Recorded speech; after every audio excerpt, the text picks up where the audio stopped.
home audio entertainment. 9016 Radio. The show for artists of all kinds. Sit down and relax. Enjoy the music. Okay, Lord, it's your turn. Happy Chinese New Year. Yes, indeed. Year of the, what is it? The ox? Do you know what your Chinese sign is? Sign? I think it's rat. I'm the rat too. What is your birth? What is your birth okay, month? mine isn't it. Mine might be the pig. What is your star sign? Cancer. Cancer. I actually don't know the translation, or I didn't know why I Cancer said that. by one day. I always get told by people, you're like, you're not real cancer. You can claim to be this or that because you're within the threshold, the 1 day threshold. I'm like, what? What? Because on my birthday is the 23rd of June, right? And the first day to be a Cancer is the 22nd of June. Right. So sometimes I run into people that are like, oh, just claim that you're the one before Cancer, which is what? Gemini? Why would you want to be a Gemini? I don't know. You're definitively a Cancer. Yeah, I don't know. I don't know. Why have a threshold of dates for a sign if you're not going to be? Well, I'm not laying blame to you. I'm just No, saying I know. it's silly to I say. know. Why It would you just depends- claim another one that you're not part of? depends how much credence you put There in the was whole a thing there anyway. was a layer that I know their star signs had changed There's like a not new too one, long right? ago. Yeah, I'm pretty sure whoever was a Leo became.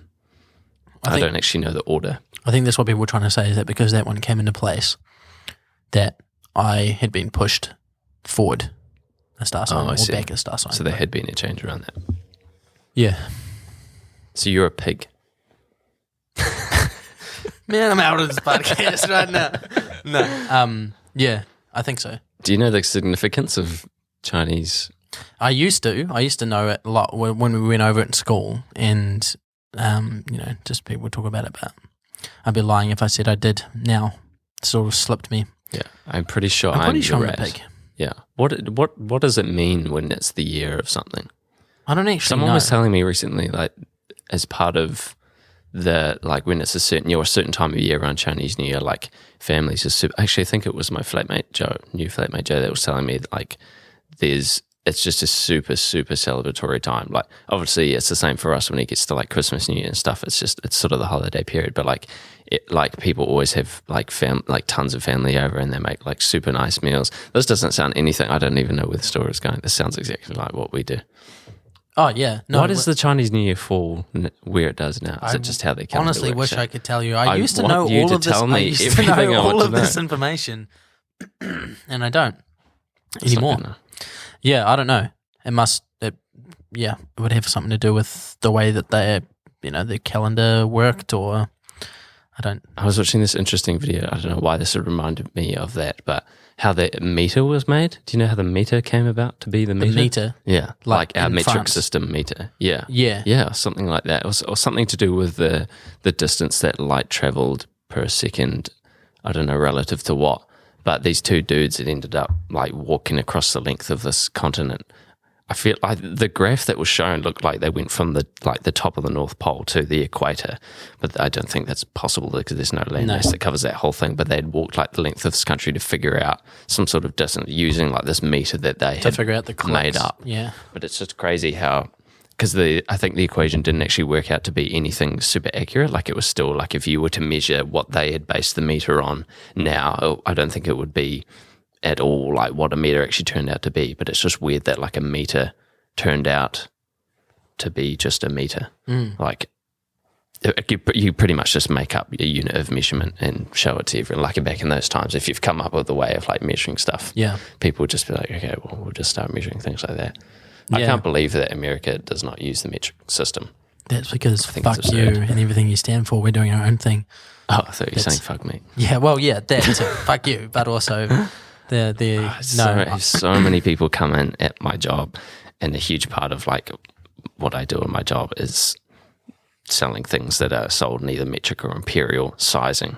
And so many times, like, someone needs an imperial size or, like, an equivalent to something metric, and it's like a 532 or like a 52/64 of, like, an inch, and it's like, what the fuck? Like, Yeah. the inch isn't even something, like, easy to go off to start with, and then you're going to make it into fractions. Like, Yeah, it's funny because, like, kgs and grams and meters and centimeters and stuff, that all makes sense. It very, very broadly makes sense. but I started to understand the pounds to kg sort of system, like meters to feet sort of thing that Americans commonly use. So that one isn't as bad for me, but that comes from watching like the NBA and boxing and other things, sporting things and whatnot. But the stupid one is like stone, things like that. Like in Britain, when people are like, I got up to 14 stone. It's like, okay, you weighed as much as 14 stones? Like what is that actually? Like what is it? What actually is a stone? Like I know I'm probably sounding like Well, that was kind of my point with the meter is that it's not really derived off anything. Like it was supposed to be based off something that made sense. Like it was supposed to be, a measurement of something that was based off a figure given from Earth. Yeah. So I think it was something to do with like how far light travels in a second or something. But obviously that's not a meter because that would be much further than that. But forgive me, I've forgotten all the information I received from the video. But that's what it was. And it's silly to say like a stone or like a foot, because a foot's not really a foot length because everyone's foot is different. Yeah. And also I think part of what the original meter was measured off before it was the meter it is now was based off like your length of your forearm. So like the tips of your fingers. And obviously it's different for everyone. So it made no sense to have that. But like the original like metal meter that they had made had just like carried on through all these other people like trying to equate what a meter should be used as, or at least all based off this original meter that had been produced. Yeah. But it just makes so much more sense to calculate things to 100 than it does to... Yeah, and I guess the stone thing probably comes from like, medieval times when the first stone that was picked up, they weighed it in literacy rates and comprehension just aren't things. So they're like... How much do you weigh, me lord? I don't know. weigh me in stones. 50 stones. No, what does a stone equate 50 stones would be an enormous human being. That would be, I don't know if anybody has ever been 50 stone. I don't know. I think, if you're 14 stone and you were like 5'10" or whatever, or 5'9", you're overweight, I think. So I would guess that a stone is probably roughly like 8 or 9 kgs, maybe. I don't know. I was going to say more like 20 or 30, but 20 or 30 for one stone. Well, I'm trying to think 14 of like those, how it depends how you define. kgs. Yeah, well, it depends how heavy you would consider a super heavy person. Yeah. Because you can have an extravagantly obese person. But that would be extreme if you were over 150 kgs, you're not muscularly, you're not muscular or you're not tall, that you'd probably be considered quite fat. Yeah. I think the only time that I've seen or measured anything in stone, my grandparents had a stand that had stone on it, and I think I was like 6 or 7 stone at the time I'd measured it, which meant next to nothing to me. Well, that Carries Bay Hotel I know has one. Well, I don't know if they still do, but that's one of the few times I've ever seen one measured in stone. That one's pretty old. Must be from the early 1900s. Yeah. Someone was trying to explain to me how knots are important in when you're measuring like speed on a boat. Yeah. And I still can't really understand it. Well, like why you have knots instead of just like kilometers per hour and miles per hour. Well, it's just a different speed equivalent, and it was also just it's a different measurement. It's about weight dispersion and like tide and and water the shape of the hull shit like and that. just there's a whole bunch of variants. I mean, with a car, most cars traditionally have 4 wheels and driving on roads, whereas a boat or a ship can have all kinds of different tonnage and the hull can be shaped differently and the weighting and the complacement and all kinds of different things. Did you watch any of the America's Cup? Because that was... I don't like the America's Cup. No. I've got this strange thing with the America's Cup because I was in Auckland 4 weeks ago, and our friend Cam was, telling me about how he was quite enjoying, because he's a primary school teacher, finishing up his class and then going down to the viaduct to watch the America's Cup. And I can understand that. Like it would be quite cool. It's something a bit different, whatever. But there's just this weird sort of middle to middle lower class feeling that I have about the whole funding of the America's Cup and the way that the America's Cup is portrayed. It just feels like a very exclusive sport to me. It always has. And it's weird because I feel, hypocritical for feeling that way about it, because a lot of sports are exclusive in the sense that you need to go and approach them to even be involved with them anyway.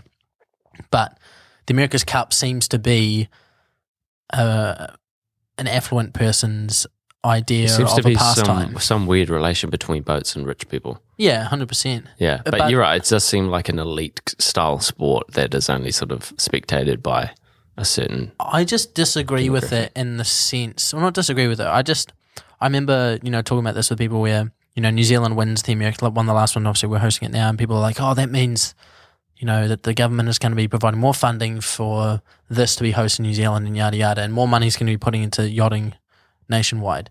And that part of it is logical, but it still kind of annoyed me. But then other people would be like, "Oh, but how come, why don't you apply the same judgment to rugby or whatever?" But to me, any rugby game has 30 people on a field at any one time, and that's one field. And there's thousands of those across New Zealand, and then there's like club rooms, so there's people involved in the club rooms. It just is a more encompassing sport in New Zealand, and it's more accessible to everyone because you just need your body. For sure. And that's why it's obviously taken on. There's as literally it did an in the arena roots. built around accommodating people to watch this. Yeah, exactly. So I'm not like a rugby fanatic in the sense that I'm like, the fabric of this country is built on rugby. How do you challenge it? Because I don't, like, anything can be critically analysed, whatever. There's definitely a lot of negative things that come about from that relationship.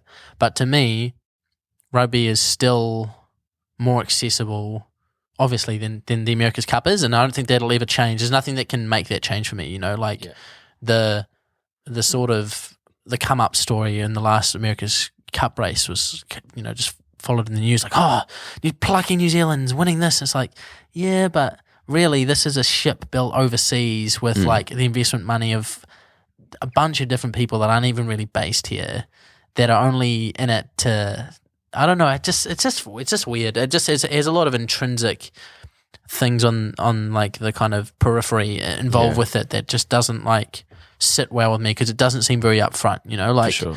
There's a lot of messed up things that happen with the way that rugby is ingrained in this country in terms of people committing crimes and then being led away with them, or being unpunished because it's like, oh, we don't want to mess up this young man's rugby career even though he's been raping people or whatever.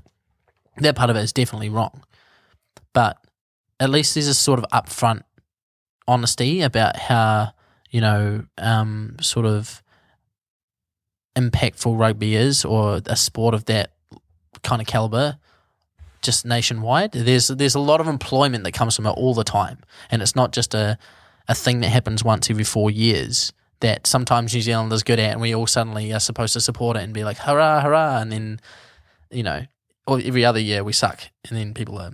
But I guess that's the nature of sports. It's like now the Black Caps, people are very on board with the Black Caps. Like, this is the best the Black Caps have played potentially ever. Like, they're top of the world. They're actually cracking it at the moment. But that doesn't seem to be shifting the cultural balance of how people feel about it. Whereas I feel like because the America's Cup is so heavily influenced by money and grants and media exposure, because they know that that's what the rich want to see, then that seems to be just taking a lot more spotlight than it probably should for how impactful it is for the average New Zealander. I don't know. Yeah. I'm probably rambling anyway. No, it's good though, because I don't know. Would you be saying different, I suppose, if you were so enthusiastic about the sport? For sure. Like, can you translate a lot of what you feel about that to rugby? I understand, like, there's a huge amount of money that goes into it. Like, do we do pretty well on the America's Cup? Like, do we typically come out on top, or is it typically America? No. It's not America. America doesn't win very often at all. Oh, okay. But it's something that, like, it's obviously televised to no end here. Like, I'm never not hearing about the America's Cup. It's big in New Zealand. Well, Auckland is the city of sails, and the way that Auckland is topographically and geographically, and the way that the middle class and the upper class have kind of developed in Auckland. There used to be a stat, I don't know what it is now, but I think back in the the 70s, 80s sort of thing, one in every 3 Aucklanders had a boat of some kind. So that's kind of built into the fabric of, the America's Cup. And whenever they actually do anything to do with racing, yachts or boats in New Zealand, it is always centred in Auckland because of the harbour and the location and the size of the city. But Traditionally, no. I mean, that's why it's a big deal when New Zealand suddenly wins and we're hosting it, because if you win the previous one, you get to host the next one. So that's why we won the last one sort of on the come up, kind of shockingly or whatever, or, you know, as the underdog. So we're going to host it. But other times it's hosted in Italy or San Diego in America and things like that.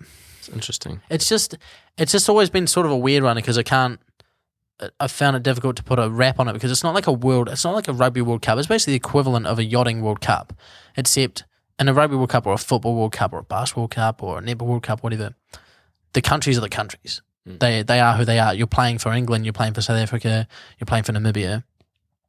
In the America's Cup, you're racing for Team Emirates. Like, what is that? What is that really? Right. You know, that's a conglomerate company that is funding the racing so much that the team is just named after the sponsor rather than Interesting. it's it's things like that are just kind of it's a very transparent about what the actual driving force behind it is. And I guess it's one of those funny things where the technology of the sport has sort of driven it in such a direction. There's some really cool invention that they've used to make these boats super fast and like super agile, but it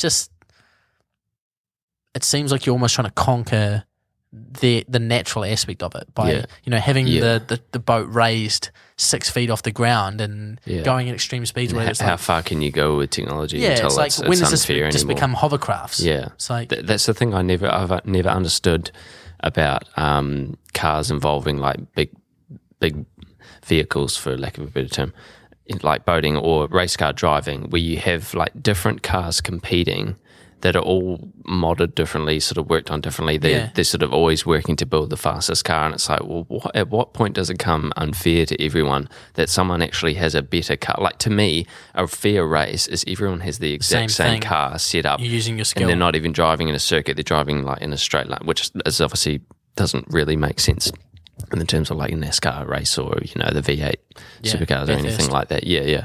But, I've never really understood that. It's like, I get it's part of the sport to make the best vehicle you can, but like it doesn't really make sense to me it's like very really much weird. like we're just gonna, if we're on top, we can keep getting the money. That's the aspect of the America's Cup that bothers me. Is that part of it is sort of like, suddenly New Zealand should care because we've happened to win this one time.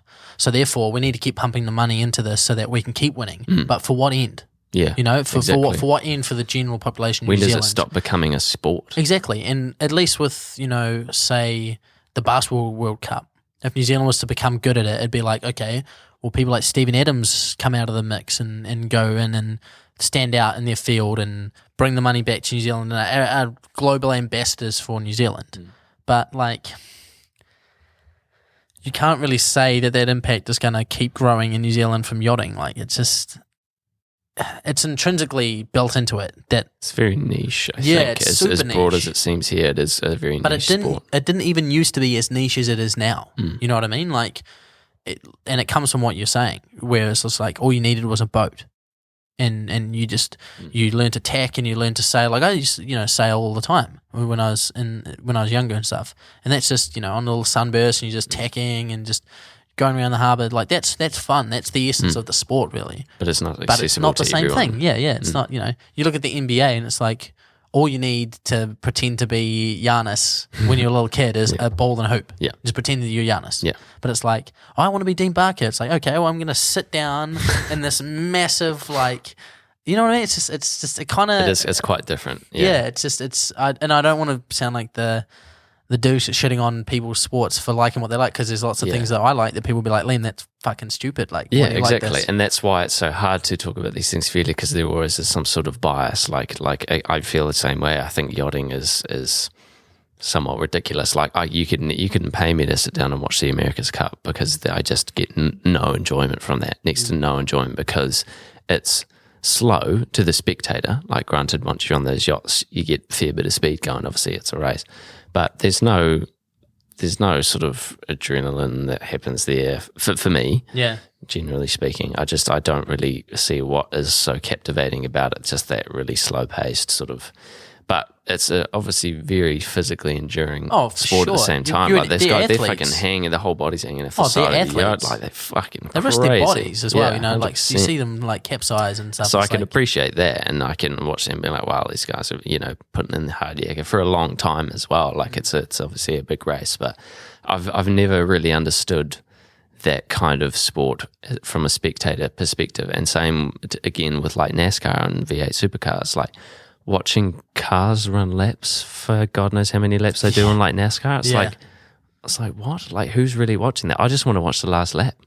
Like seriously, like and again people to just our need point, to get it's fucked up and watch car crashes. for don't sure. they? Like, but it's just like I think it is a very American thing, and not that really sort of explains it, but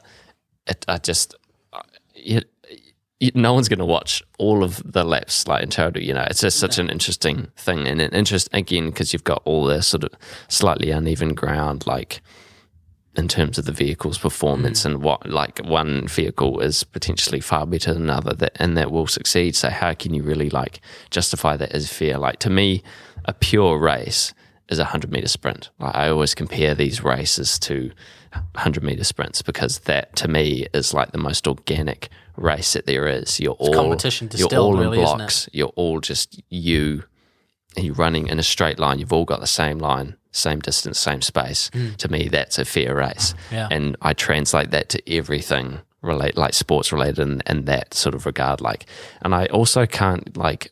This is a whole nother thing we could talk about, but like when it comes to Olympic sports, the amount of things that are being added into the Olympics over the last 10 years, to me, some of it is just ridiculous. Yeah, that one's an interesting one though. Is like I don't mind that as much because I see the Olympics evolving since its inception a little bit more anyway. Like I agree that you can't just keep adding everything because then it'll just sort of lose the sort of actual value of winning a medal because if there's so many sports that you can compete in, then it's just like, well, everyone's just going to win one for participating.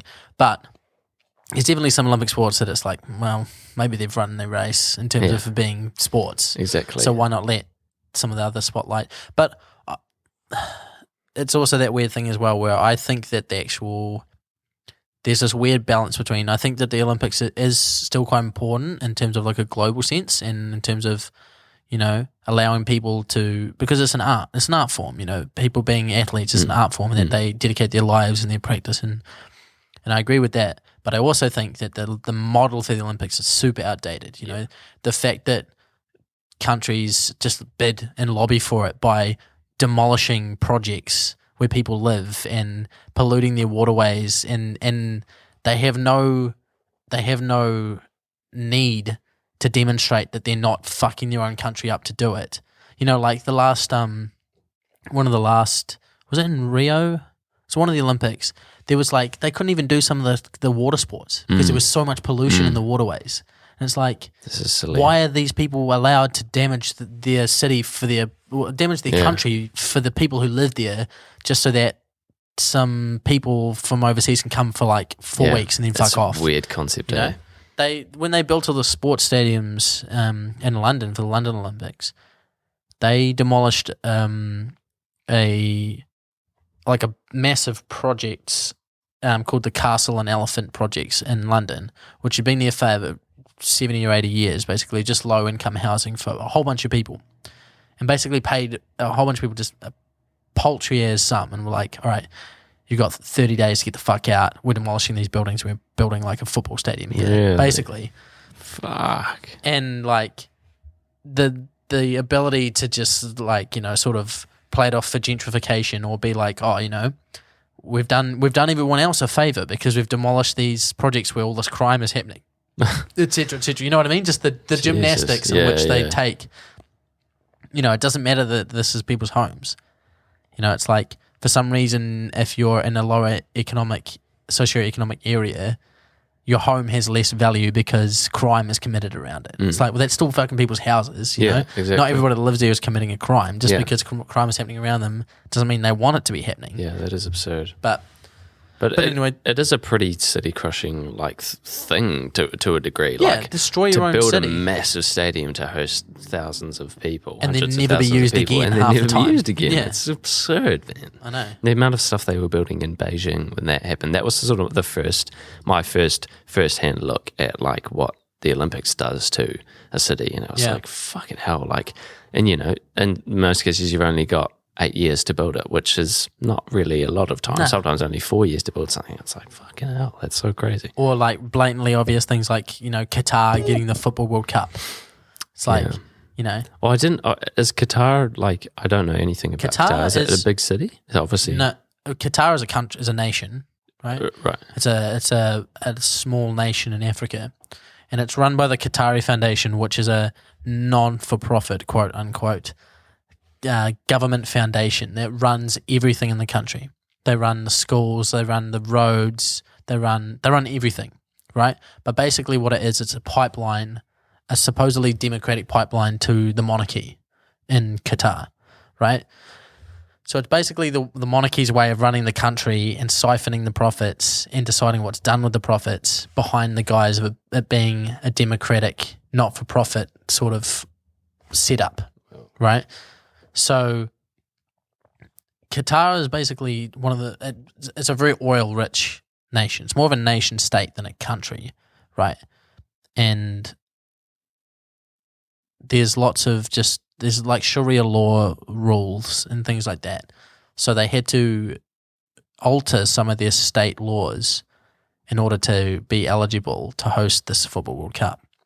But they basically paid for it. They paid for it. And it's pretty much known that they paid for it because there was the president of FIFA was a guy called Sepp Blatter, and he was convicted of corruption charges. Like he had openly been found to be taking money in order to accept countries like Qatar and Russia as locations for Football World Cups. Whoa. Yeah. Basically, Qatar is just not the condition. Like people were dying in Qatar building the stadiums. Really? Because they were being worked so hard to create the stadiums in like 45-degree weather that they were dying from exhaustion. Jesus Christ. So is that still happening? The Qatar Football World Cup? I don't know. I don't think so. What is that next I year? think it's supposed to be 2022, but And the I don't know. Olympics, that's next year, right? But I don't think it'll you happen. think? What year are we in now? We're in 2021. It's this year. But isn't it every 4 years? Yeah, it was going to be in 2020. Oh, was it? Yeah, it was supposed to be last year. Whoa. But I don't think Okay. I think it got rescheduled for this year, maybe next year. But I don't think it'll happen. It's Well- like the All-Star game in the NBA. It's like you can't really be forward thinking and be like, hey, we're gonna run a very health conscious, coronavirus conscious sort of sports league, and then like all of a sudden they're gonna have an All-Star game. Like they've had problems with players getting the coronavirus, being in contact with other players and not being able to play games because they're like, due to the health and safety protocol, we can't have these people who've tested positive in close proximity to these other people, therefore we're not going to play this game.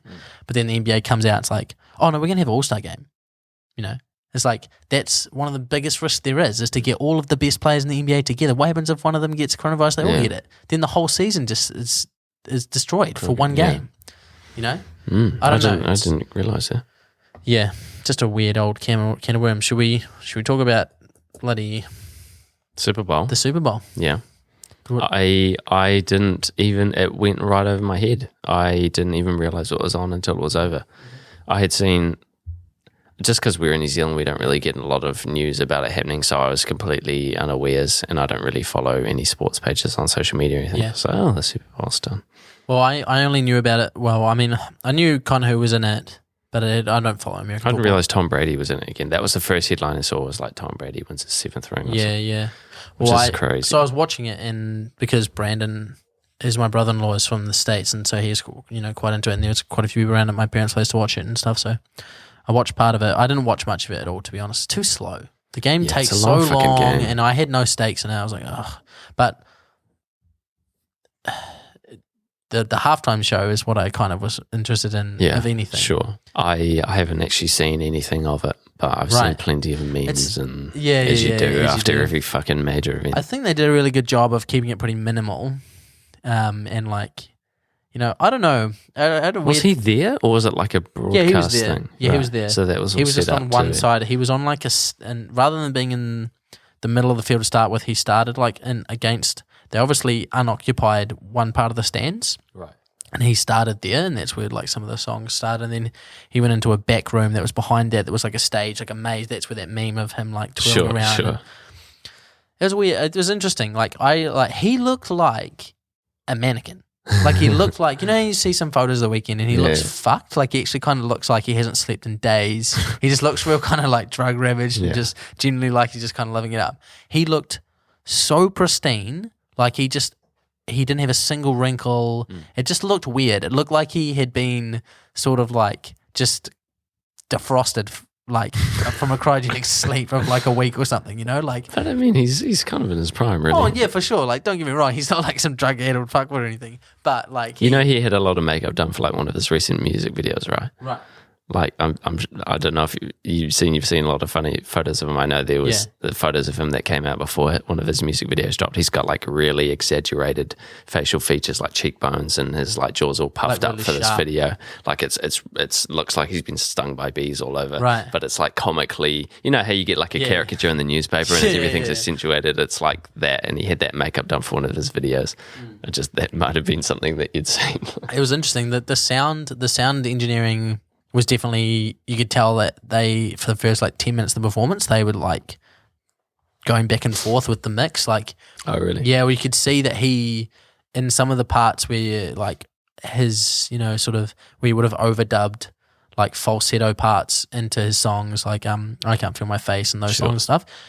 You could tell that when he started, he had started at like a way lower key, probably because of the sound problems, and then some of the songs where he started to like have to like Pick it up a pick bit. it up, Yeah. he like was kind of struggling, and you could kind of see it. It's just kind of like whether it was because he couldn't hear himself or because he had to move around and sing at the same time, whatever. It's like that'd be so hectic. Those performances are very weird, and what I found weird about it, or what I would find stressful about that, is that like didn't he do like a live Instagram video while he was performing as Yeah, well? Like something he had like his that. phone out for a bit. It's Yeah. like, oh God, like how fucking do one thing at a time, eh? how much does social media have to be ingrained to everything now? Where it Yeah. just like affects the performance. It's just like for I God's did sake. find it interesting though. Like I enjoyed Jennifer Lopez's performance in the last Super Bowl more than this one. Right. Like this one was good, but more on the Well, it's mixed J-Lo. side of good. Yeah, well, but I don't really like J-Lo. But like I appreciated the pedantry of it and was kind of like, this is well done. She's like 50 and I just was kind of like, this is really fucked how the standard, whether it's like a gender issue or whatever, the way that the actual performance was analysed was so much different for the weekend than it was for like J-Lo and I can't remember who else was in it with her. Justin Timberlake.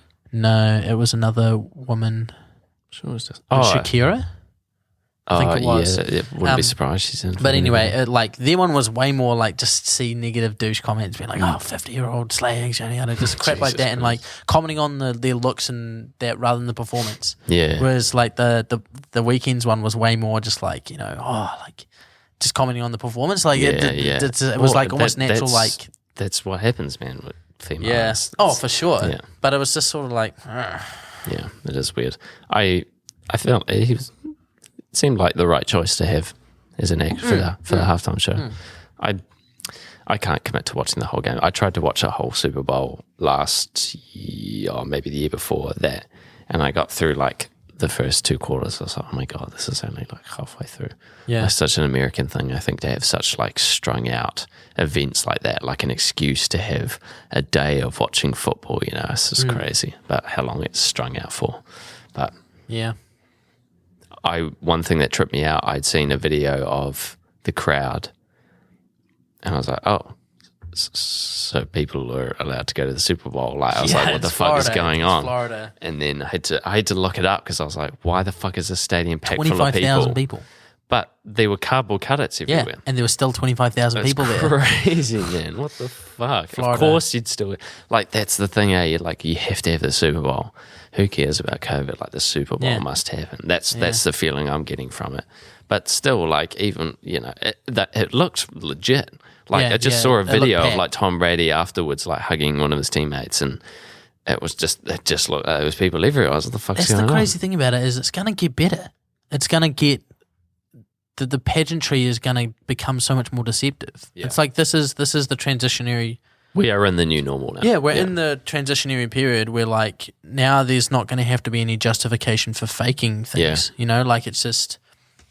You're going to be able to do things like that and represent an event or a thing that takes place in any way you want. Like, that's kind of what you're seeing with what's happening with the way that the insurrection at the American Capitol is being dealt with in the States. It's like you don't now it no longer matters what everybody saw. It matters that one side is arguing one aspect of it and the other side is downplaying the aspect of it, So it's not even it's almost like people have accepted that the world is so messed up and unpredictable and weird ever since, say, like 2016 that it's acceptable now to ignore fact, to just pick a side for the sake of it, like it's weird. It's also kind of dangerous for the way that morality is changed in terms of like things that would cause global events. Like I saw the other day that the new US administration had come out and said that they're deeply disturbed by reports of mass rapes happening in these Muslim Uyghur concentration camps in China.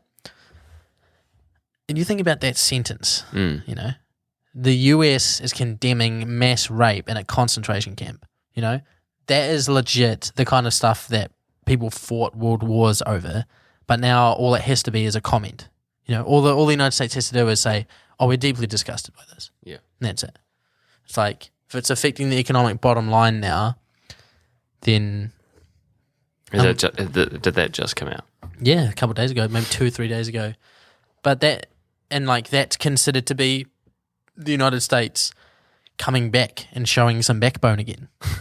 It's like, what? Not actually taking any action. Yeah, you think about this, like, your morality is completely based on economics now. It's not even based on we're worried about how we'll get judged in the scheme of history, because things have just become so acceptably skewed now that there is no definitive history anymore. The definitive history in the past was, the Nazis were bad, the Allied powers gathered together to fight them at all costs. People from New Zealand, from India, countries that weren't even close to the conflict, sent people to die for what is considered to be it was a morality issue, It's like, we don't want to be fascist, we don't want to have a certain religion or people persecuted. And now the exact same things are happening everywhere. Like China, racially in the United States, like Israel against Palestine. They're happening in so many different areas that there is no collective we to gather together and fight it anymore, because it's, where do you start? Right. And now it's sort of like accepted that you don't start now. You just keep rolling along and hope that it doesn't get worse. And if it does get worse, just change history or teach your children or the people that are going to come after you that there's a reason why you didn't step in and help and X amount of people died, Yeah. It's Is there weird. a lot of like I don't know, built up tension between those countries that there might be a reason why there's no action being taken? Like, is there sort of like America and stuff that's happening, like you say, in like Pakistan and Iraq and stuff? Built up tension. I know next to nothing about this topic. I'm just sort of like trying to understand. I'm not saying that you should, but I'm not saying that you should. Yeah, but like when there's wars that have been happening in those countries for historically, years, for sure, is there potentially a reason why there's no sort of action being taken? Yeah, 100% there is, and that's part of the concept of mutually assured destruction, I guess, that has existed forever. Not forever, but since since the first atomic bomb was dropped. It's kind of like, if you do step over this sort of invisible line that exists, then you're opening a Pandora's box, and then once it starts, you don't close, you don't put the lid on it. Yeah. There's no sort of means to. It's almost like we built ourselves into a corner with technology, in that we allowed it to take over the way that we sort of view,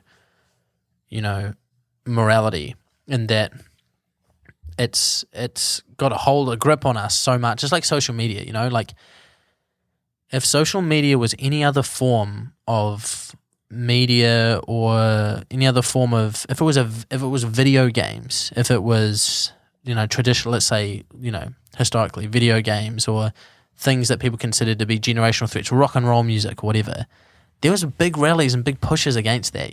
Like social media has led to people committing massacres in public just to post them on social media, and like rigging global elections and things like. It's almost like there was a time and place for someone to put their foot down and say, hey, no more social media. There is no more Facebook until you can assure that you're not using it to change the sway of global politics and fucking allow people to be murdered and posted on. That point is just gone, and it's like the technology knows it.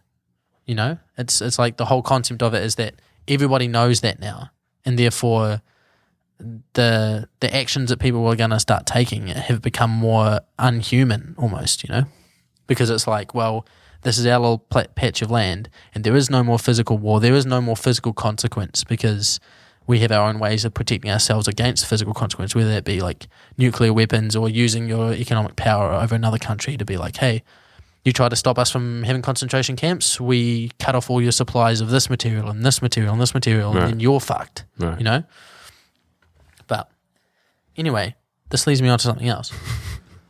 Please lead on to something. I saw Elon Musk's Starfinder twice while I was away on North Island. Yes, that's Have you seen quite it before? miraculous. I have not seen it yet. Then again, I'm not really looking at the sky too much. So the first time I saw it, I was in Huntly on the way from Auckland down to Tora Bombora, this festival in Tora, on the southeast coast. And no, it's all right. And it was fucking weird. It was so weird. It's quite an absurd thing. When I saw it, I was like, that is fucking bizarre. Like, I didn't know what it was the first time I saw it. I was with a group of 4 people. I looked up, I was like, what the fuck is that? And the person's like, oh, that's the Starfinder. I was like, what? He's like, that's the trail of artificial star satellites that they put up into space, that they're planning to put thousands of them in the sky within the next 10 years. And I looked at it, I was like, man, that's fucked up. Like it's actually was really concerning. Like it really bothered me. I was kind of like, this is the future. Like it just reminded me of like, Star Wars and Coruscant, where all those cars are in the sky and it's filling every possible space possible. It's like, is this... you kind of think about that happening when we're old. We think about leaving this world behind and being like, oh, fucking the sky is full of all these things, and like I remember when I used to be able to stand out in a field and just see the sky. Yeah, to think that the one thing that is really pure on Earth is the one thing that actually isn't on Earth that we don't have control of now is going to be populated. It's occupied. Like the thought of having the sky covered in like Starlinks and that sort of thing, covering constellations and things, having a constant movement of stars in the sky and being tracked. Very absurd. Being tracked, like I'm not necessarily, I don't tend to side with the kind of, like we're being vaccinated to be tracked, or like they're taking our civil liberties away by like forcing us to go into these lockdowns, yada, yada, yada.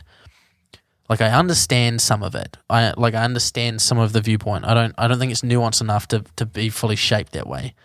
But that one made me look at it and be like, really reactionarily look at it and be like, who the fuck does Elon Musk think he is? Like that's so messed up. Like, is that going to be seen in the same way that like dredging the oceans now is seen but not stopped? It's like it's a whole new. It's a new literally frontier. another worldly. It's insane. Pollution. Yeah. It's like, But there must be some like. There's obviously some agreement that's going on between Elon and the government, because like how would you just be able to fire something up into space? Like so what is it? What money is in the right people's pockets? So what purpose is the Starfinder serving? It's to expand global internet connection. Right. Basically, it's to Like 5G. yeah, it's to related. provide coverage in places where you couldn't traditionally provide coverage through tower coverage. Sure. And also surveillance, like it is. Yeah. It's going to be used Definitely. to monitor, and that's what the other part of it that is kind of frightening to me is it's like if we're allowed to view something that's in the sky like that, that's supposedly under the auspices of being for internet coverage, something that's going to benefit the people. That's what they thought about drones. Yeah. You know, they thought that drones were going to be just a thing that allowed, you know, a new type of flight, and then it took piss all time before they used those drones to blow up weddings in Afghanistan that murdered children. You know, what's to say that that's what I'm scared about is with these new satellites. That's what you're going to be able to do. You can position a satellite anywhere in the world and just destroy target someone while they're in their home. Yeah, exactly. It's fucking scary. And it will end up that way because the army will want a side they of already it. have it. Yeah, There's right. if we can see something commercially available, whatever you can think of as a military element already exists. It just exists in a space that we can't view it in. You know, it's like the Boston Dynamics videos that came out recently. I saw that Pharrell had a video with one of those Boston Dynamics robots. You know, those robots that can walk and they do they do a dance like "Do You Love Me" and stuff. It's still creepy as hell. I follow a lot of tech channels on YouTube, and one of their more recent ones, the dog-like figure, one of their most recent ones, I watched them playing with. That's pretty crazy technology. Did you see the video of Pharrell? No, I haven't seen what one of you're these talking ones. about, It was like an advert of Pharrell with his new like sort of shoe that he'd made, and that robot, that 4-legged one that has a little crane thing coming out of its back, was picking up the shoe and like taking it to the person. And it's like, this is fucked up. That's Like this fucking isn't weird, this isn't like, oh wow, it's It's like, whoa, It is a what? wee bit, eh? This is scary. Some of the early videos of their Boston Dynamics Frightening. fucking scary. Oh my god.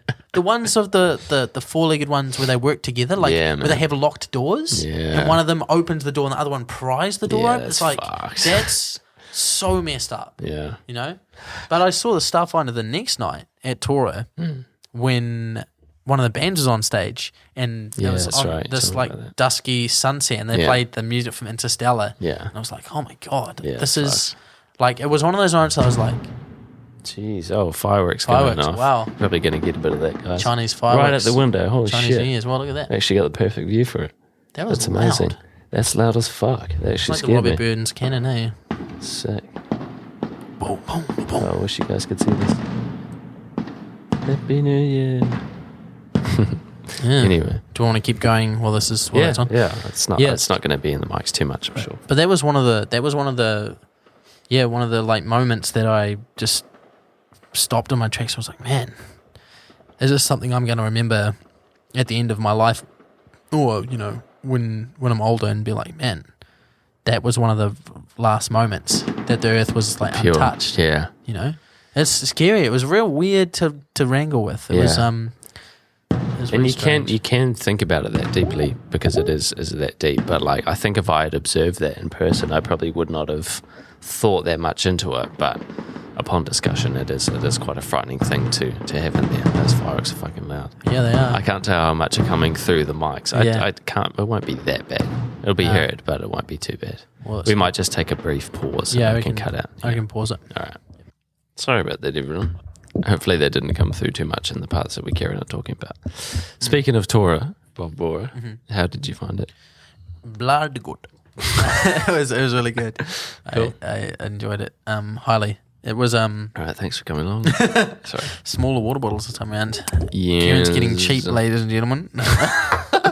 Well, I figured, okay, so my logic behind the small water bottles was every time I offered someone a bottle of water, they never finished it or they never opened it. So I was like, well, I'll just get smaller ones. And Makes then, sense. They can refill it if they're thirsty. And I feel bad about the plastic waste, but I'm kind of like, well, is it nicer to have like a fresh bottle of water, or is it nice not, have tap water filled up? Yeah, Small potatoes. indeed. Torah, yeah. Bloody good. Give me that, man. You got to Good. fidget with that. Good. Good. Oh. Who was your favourite performance? Oh, that's hard, man. That's hard. Nick and Ruben brought it big time. Yeah. Shout out to Nick and Ruben. Shout out Nick and Shout Ruben. out to Liam. Killed it. Not to me.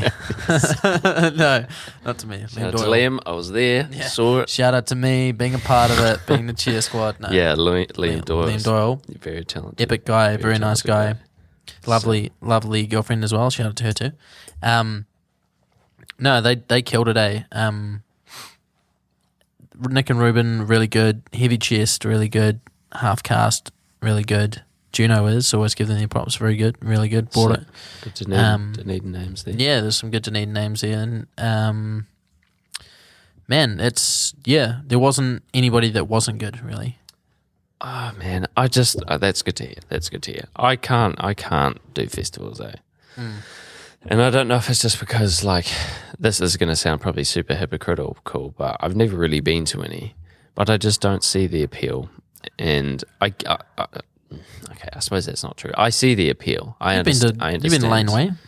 Yeah. You came yeah. Laneway with me And that was once. fun. I wouldn't say I had the time of my life, though. There was still definitely points where I was kind of like, do I have to be here? Like, I don't know. I don't like being in the crowds. I don't know. I just have to really, really love the artist. And like the thing is like, it seems as though the festivals that are here in New Zealand, they just aren't the festivals. Like, I don't know if this is just, me in particular, or the type of music that is being performed live that I don't like, or if it's the artist or what. But it's just every festival lineup I see, I'm like, I don't know. I either don't know anyone in the lineup, or I only know a couple, and I don't really enjoy their music that much. Yeah. Not to say that anyone played at tour or anything I don't enjoy, because I do.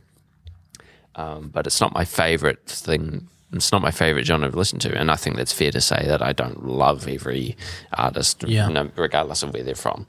But I don't really just seem to ever like the music that are at these festivals, and whether it's just like a dance thing or a rock or not, I can't find myself in those positions. Yeah. No, I saw a lot of positive. There was a lot of positives in tour. These are the positives of that list. Good length, the right amount of time. Friday night, Saturday night. Everyone was gone by about midday Sunday. Really unique, fucking amazing location. Just like where we were, it's like being on the edge of the world. It was crazy. The days were really hot, perfect time of year. The wind was fucked. Like the sort of natural geography of the spot was just crazy. Like I was tenting. Don't know the fuck out of me. I tented in a 1-man tent. I took Cam's 6-man tent from Auckland. By the time I got there, it was about 5 or 6 o'clock on the Friday night. People had already set up, and the people I wanted to set up with, there was only room for a 1-man tent. So I went beside Dan's tent, and I was like, I can't put up the 6-man tent. There's no room. So I borrowed a 1-man tent, and it ended up being the saving grace, bro, because midnight, about 11 o'clock midnight on the Saturday night, the wind 11 was... o'clock midnight. 11 o'clock to midnight, around there. Sorry. Pedantic prick. Peak wind. Just the wind was just messed up. Like at least 40% of everyone's tents got completely snapped. Jesus. Right, just that destroyed. Would fuck me off. And it was dark. But at the end of the day, it was like, you can't do anything about it anyway. So most people were just like, put the tents down, just go party. That's what we did. So the wind, not the best. What about all your stuff? I moved a lot of my stuff that was important into other people's cars and stuff that I travelled with, and then the tent was just the sleeping stuff and just is what it was. So overall, it was fine. It was very very annoying being in the tent because the bed was like the length of this table, a little bit wider, half inflated, and I'm got my legs up against the corners and my arms up against the corners like an angel, pushing against the structure every time this met, because the gust was coming in so bad that you're like sleeping in a curl, like in the middle of the air mattress, because the tent is like squeezing in on you. So that part of it wasn't great, but you deal with 2 nights of not sleeping very well anyway. I suppose it's part of those things. I fucking hate sleeping in tents. The older I still am fine with it because I grew up doing it, and I worked on the vineyard and slept in a tent for like 2 months straight. So anything is kind of fine compared to that. But yeah, the older I get, the more sick of it. I would be in people's vans, just like chilling. I'm like, God damn it, I need a van. I need a van like this. For sure. if I want to keep doing this as I get older, and I think that's the line I'm going to have to cross anyway. Is I'm going to have to commit to something like that anyway. But no, location, the festival organisers, shout out to Louis, shout out to everyone else put in the work there. Fucking really nicely done, really wholesome vibes. There wasn't many I didn't see anybody fighting or anybody really strung out or anything like that. That's good. And I've been to a lot of festivals where I've been doing side care and other things like that, like helping people with taking too much or whatever. And there wasn't really that vibe about the place. I don't know. You never really know anyway. But BYO, very interesting. There's no place there selling alcohol, so you just had to bring whatever booze you wanted and you just drink it. That's crazy. Yeah, it was good, like awesome vibes. One of the girls though, I don't know if you saw any of the pictures. Probably hard to demonstrate in the pictures I put on Instagram, which I was kind of annoyed about because they all didn't come blurry. in. Yeah, but it's kind of cool. Bro, and you it's never own. have any luck. But yeah, they are cool. That was a disposable camera, bro. That wasn't even any of my cameras, right? which was really weird. But anyway, they're kind of cool just for the fact that they're just for sure. But it seems as though you never actually get like good film photos coming out. I know. Well, in the last three Just give batches up. I've done, the last 3 batches I've done, they've been annoying. Kieran's got this thing. Kieran thinks that I collect too many things that are broken, which I probably do. Well, it's not that you collect things that are broken. It's just everything that you buy is second hand and it doesn't work as expected. I got high hope. I give things second chances, right? Yeah, I mean, I've had my fair share of things that don't work from the op shop, but it seems to be everything that you find that's cool from the op shop never actually works. Shout out to Hamish Morgan for fixing the broken things I bring to him, and then also buying the broken things He's that I doing bring to some him. very cool things. Shout out Hamish Morgan. Shout out to Hamish. But yeah, I don't know.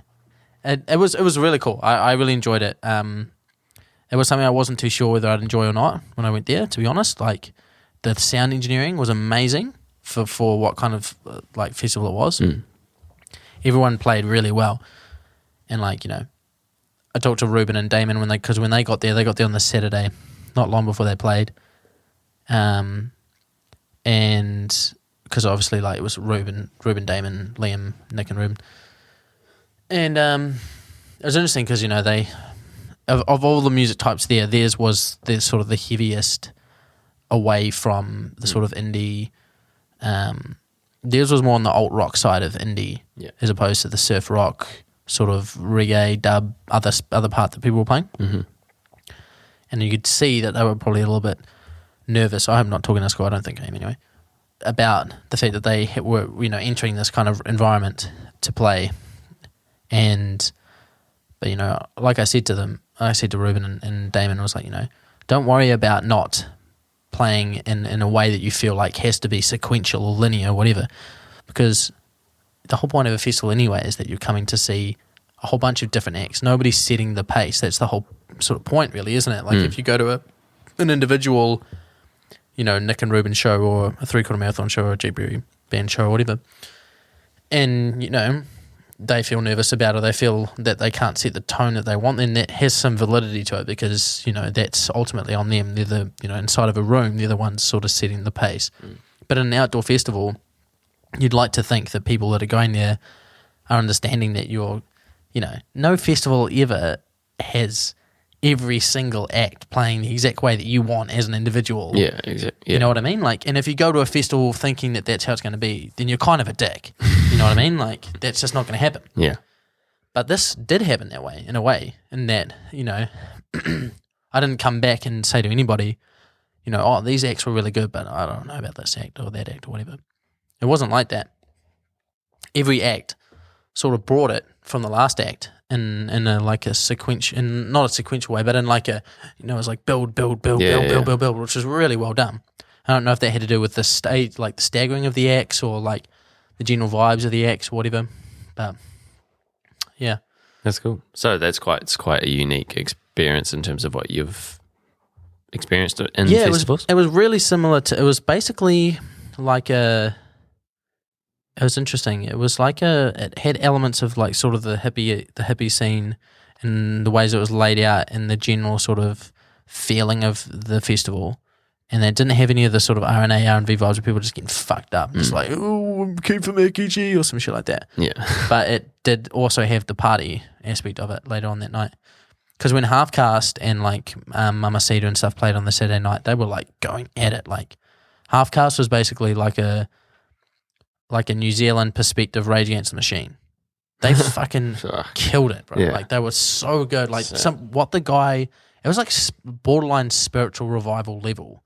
Like Jesus. the way the guy was like reciting the concepts. So it's hard to even call them lyrics because it was like some deep shit. Like he was talking about like the roots of the problems for males in New Zealand and like the Māori community, and just like he was going in on it. Like he was actually just like, and you could hear his voice break. Like he was in it, like he was fully in it, and it was like this dude is somewhere else on stage right now, you know, like, and that was fucking incredible. Like every single person that came away from it, we were all just like looked at each other like, what the fuck did we just see? Like it was amazing. Jesus. It was fully amazing. That's It's hard for me to even say it was musical because it was musical, but it was like, it was crazy. It was real crazy. It was almost like the same sort of feeling that I guess people have ascribed to like Eminem in the past, like in the early 2000s or whatever, where it's just like this guy's coming out and just fucking saying it, and it's almost like not even about the music or the sound, it's about like what he's bringing to it. And it was kind of like that. It was just like, geez, like you could see that, and you could see that it was like coming from the dude, like it was actually coming out of him, you know? Yeah, that's crazy. It wasn't like You he don't was get putting that on often, it. eh? Yeah, it wasn't like he was like putting on a show like, all right, now I'm the front man. Yeah. I'm going to say these things or I'm going to put 110% into it. It was like this dude was fucking like reaching into the bottom of his stomach and bringing it all out sort of thing, you know? That's crazy. That is quite an experience, I can imagine. But yeah, like it's also a creature comfort thing, you know? Like I won't lie, there was like, I was fucking rinsed the next day and just really dry and just sun-stroked and just like let's get the fuck out of here, you know? Like this was Sunday. awesome. Yeah, it's like this was awesome, but holy crap, I'm so keen for just like a roof and just a splat out, you know? Yeah. And shout out to Beatrice and Jason for having us at their place in Martinborough, the nicest place ever, So dude. cool. Oh, that sounds like a good weekend. It was mean. And I was supposed to go back up to Auckland and spend more time with friends up there and do some more stuff up there, but I couldn't take a 9 hour, like the people were driving for 9 hours and there was going to be 4 of us in a van. I was like, I just need to get back to Dunedin and just sort my shit out at this stage, you know? Have you seen that Beacon Festival that's coming up in March? It's like a dance festival. I can't remember. It's only just come out. Eden Burns is playing a couple. It's supposed to be like a dance specific festival, like sort of house music sort of style thing, which looks pretty cool. A couple of my flatmates sound like they're going to end up going, but yeah, I don't know. I never see headlines for festivals and just like get so fizzed about it. Because that's what my flatmates were doing. Like they saw that lineup and they go like, "Oh my fuck! Like, can I afford to go? Like, can I get time off at this time?" Like, just absolutely fizzing about it. I'm like, man, this does nothing for me at all. Like, I would really love to see Eden play on any given day, but I'm not like busting to spend money and go up and do it. Like, that's just not in my nature to get into that sort of thing. I don't know why. I just never really experienced it, so I'm not really. Maybe that's it, or maybe I just have to go to a festival and then understand it a bit more. It's in Queen's Wharf in Auckland on 27th of March. Yeah, right. Yeah, I guess. Yeah, I mean, you know, man, Eden killing it. Shout out to Eden. Yeah, he's doing big things this summer. Eh? He's had some pretty big shows, which is really cool to see. Yeah, because I feel like he's sort of like he's there for like a month and then you don't see him for a while and then he has like a record release. I think he just had an EP come out like today I just saw. So it'll be sick. I'll be keen to listen to that. Yep. Judy Kelly's got her next her debut single I think coming out as well. Yes, she did mention that. I think it's February 26th, could be wrong, could be 21st. It's in late February, so keep out for that. Obviously Judy was on the pod just recently. So yeah, she's very interesting to talk to. She Of the people that I've had on here, I've thoroughly got a good insight into, you know, what people do in their practice and how they come up with their work. But she seemed like she had it all very much under wraps and was very able to explain what it is that goes into her musical practice in quite a decisive way. Yeah, which is very interesting to listen to. She's pretty very rare. articulate about it, and a lot of people, I think, are sort of so up in the air about how they approach their art and how it all sort of comes together, because you don't really, like, not a lot of people are going and so sort of you know, It's with analysis, such a isn't planned it? mind, yeah, and then not going, okay, so I'm gonna work like this. I'm gonna go in today, and I'm gonna do rah rah rah. You just most of the time, especially with like music, you're just sort of going in and you're just strumming away or whatever until something comes to light.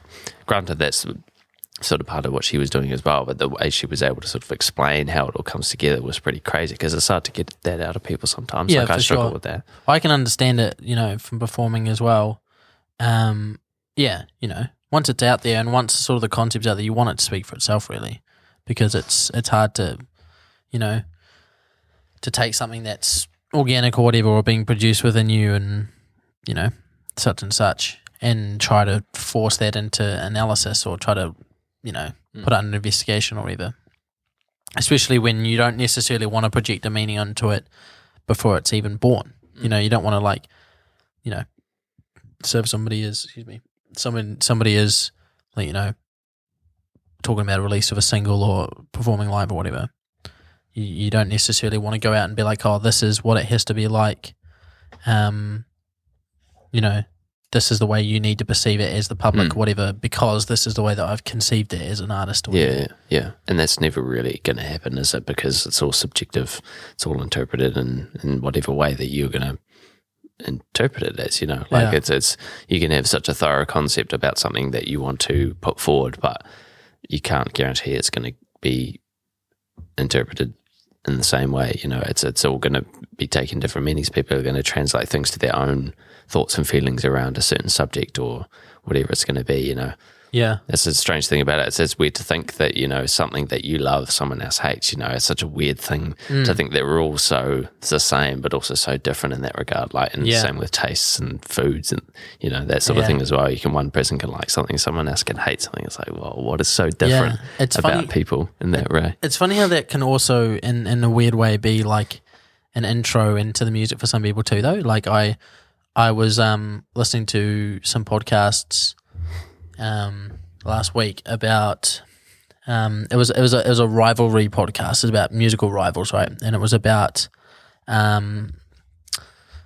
Robert Smith, I think his name is, the lead singer of The Cure, and Morrissey, the lead singer of The Smiths, and sort of the rivalry that they had in the 80s and whatever. And that kind of made me re-listen to some of the Smiths music and The Cure's music, because I've always kind of liked both of them. I like the Smiths music, and because it's super unique. But Morrissey is a fucking really weird dude. Like, he's a very bizarre guy. Like, he's said and done some things that basically led him to be cancelled. Yeah. Essentially, you know. He said some things in the past that were kind of quirky that people were like, oh, you know, Morrissey, he's sort of a malcontent. Like he said, you know, people that eat meat should be murdered. He said that the Chinese were a subspecies because they ate dogs and things like that. And just things that are like, you know, very, I guess they would have been part of his image to be sort of, you know. I knew of that story, that he was a bit out there. I didn't know anything. Well, recently he's been in trouble because he wore a BNP pin, which is the British National Party. He wore a pin on stage of the British National Party, and basically they're sort of anti-immigration, pro-Brexit. They're like what people consider a far-right political group, basically, on the fringes of like a white supremacy group. And then he basically came out and was like, yeah, I believe that England should be a white country, like, you know, basically came out and was like, said things he shouldn't have said about views he probably shouldn't have. And that led to a lot of record stores being like, we're not going to stock the Smiths music anymore, and yada yada, which led me to be like, you know, like, I agree that he's a prick and that those views aren't necessarily acceptable in a progressive society, but why should the other members of the Smiths be tainted with the same brush as him? Like, why should the Smiths music suffer from that viewpoint that he's shown? Like, his solo records to not be stocked, I completely understand that. And to be choose as a business owner to be like, I don't want to play or have this person represented because of their viewpoints, so I can understand that. But, you know, like Johnny Marr and these other guys in this, they didn't do anything, you know. And the music isn't expressly, you know, I can't even remember a Smith song that was about politics or you know, overtly about, like, there were some political ones, but I mean, like, overtly, like, you know, anti-immigration or whatever. But it's also like reading and hearing about that is what brought me back into listening to the Smiths music anyway. You know what I mean? So it's like there's this weird counterbalance between infamy or intention and whatever that does bring people in towards music, but it can also repulse people away from the music. So like I can understand why it'd be difficult for people even that you have on here to want to express any sort of viewpoint, particularly strong viewpoint towards the music. Not saying that they are Morrissey lights or whatever, they're not. But like, you know, marrying viewpoints or perspective to a song before it's out there or at any point isn't necessarily something that people want to do anyway. It's kind of like the same thing as abstract art or, you know, art. Like if the piece that you made here beside us, if I was to be like, oh, you know, if I was to be interviewing you in a podcast and say, hey, like what is, at its essence, what does that mean? Yeah. You'd be like, fuck, what? Yeah. Like, why'd you ask me such a stupid fucking question, you know? But not to say that people don't want to discuss it when it comes to art or music. I understand what you're saying, yeah. But yeah, it is a really rare for somebody to be able to articulate and then not, you know, counter, like, or, you know, go away from the interview or whatever and be like, oh, God damn it, like, I wish I hadn't said that, or I want this to be construed in this way and yada, yada, yada, you know. Yeah, for sure. It's kind of the inherent impact of discussing music or creating music and putting it out there, and, you know, that's something that I've always kind of found hard too, and something that I've never really, you know, like music that I made with Cam or with other people, I have a whole bunch of it. I just have a whole bunch of it myself because it's in varying different stages. Some of them are complete songs, some of them whatever. And there's been tons of times of like, oh, maybe I could just post this, put it on SoundCloud and just say, you know, hey, everyone want to listen to this and yada, yada, yada. But then I just don't, because it's just like, you know, it's like a countering act in your head, you know, like, oh, this can go out and it could have this impact, or it could go out and it could be, I guess the biggest part of it is the fear of it being ignored. Yeah. Like not even necessarily people hating it. At least that's a reaction. You know, at least you'd be like, okay, well, I suck. Yeah. And I should stop. It'd be more like, you know, you put it out and it's just like, it's just in the ether. Just nobody knows it exists. That's worse to me. And that's why it's like, unless you're sure, I guess that's where the whole commercialism aspect of music even came from in the first place, is that like so many acts would have just compromised and made things that they knew were going to be mass heard or distributed and seen at least vaguely positively, because you're like, oh, fuck, like this is me. This is a piece of me that's out there. Yeah. I think that though, if you were to put something out there and that it did end up in that situation where it was being ignored or there was no attention being paid to it, that would really prove your liking of the thing. You know,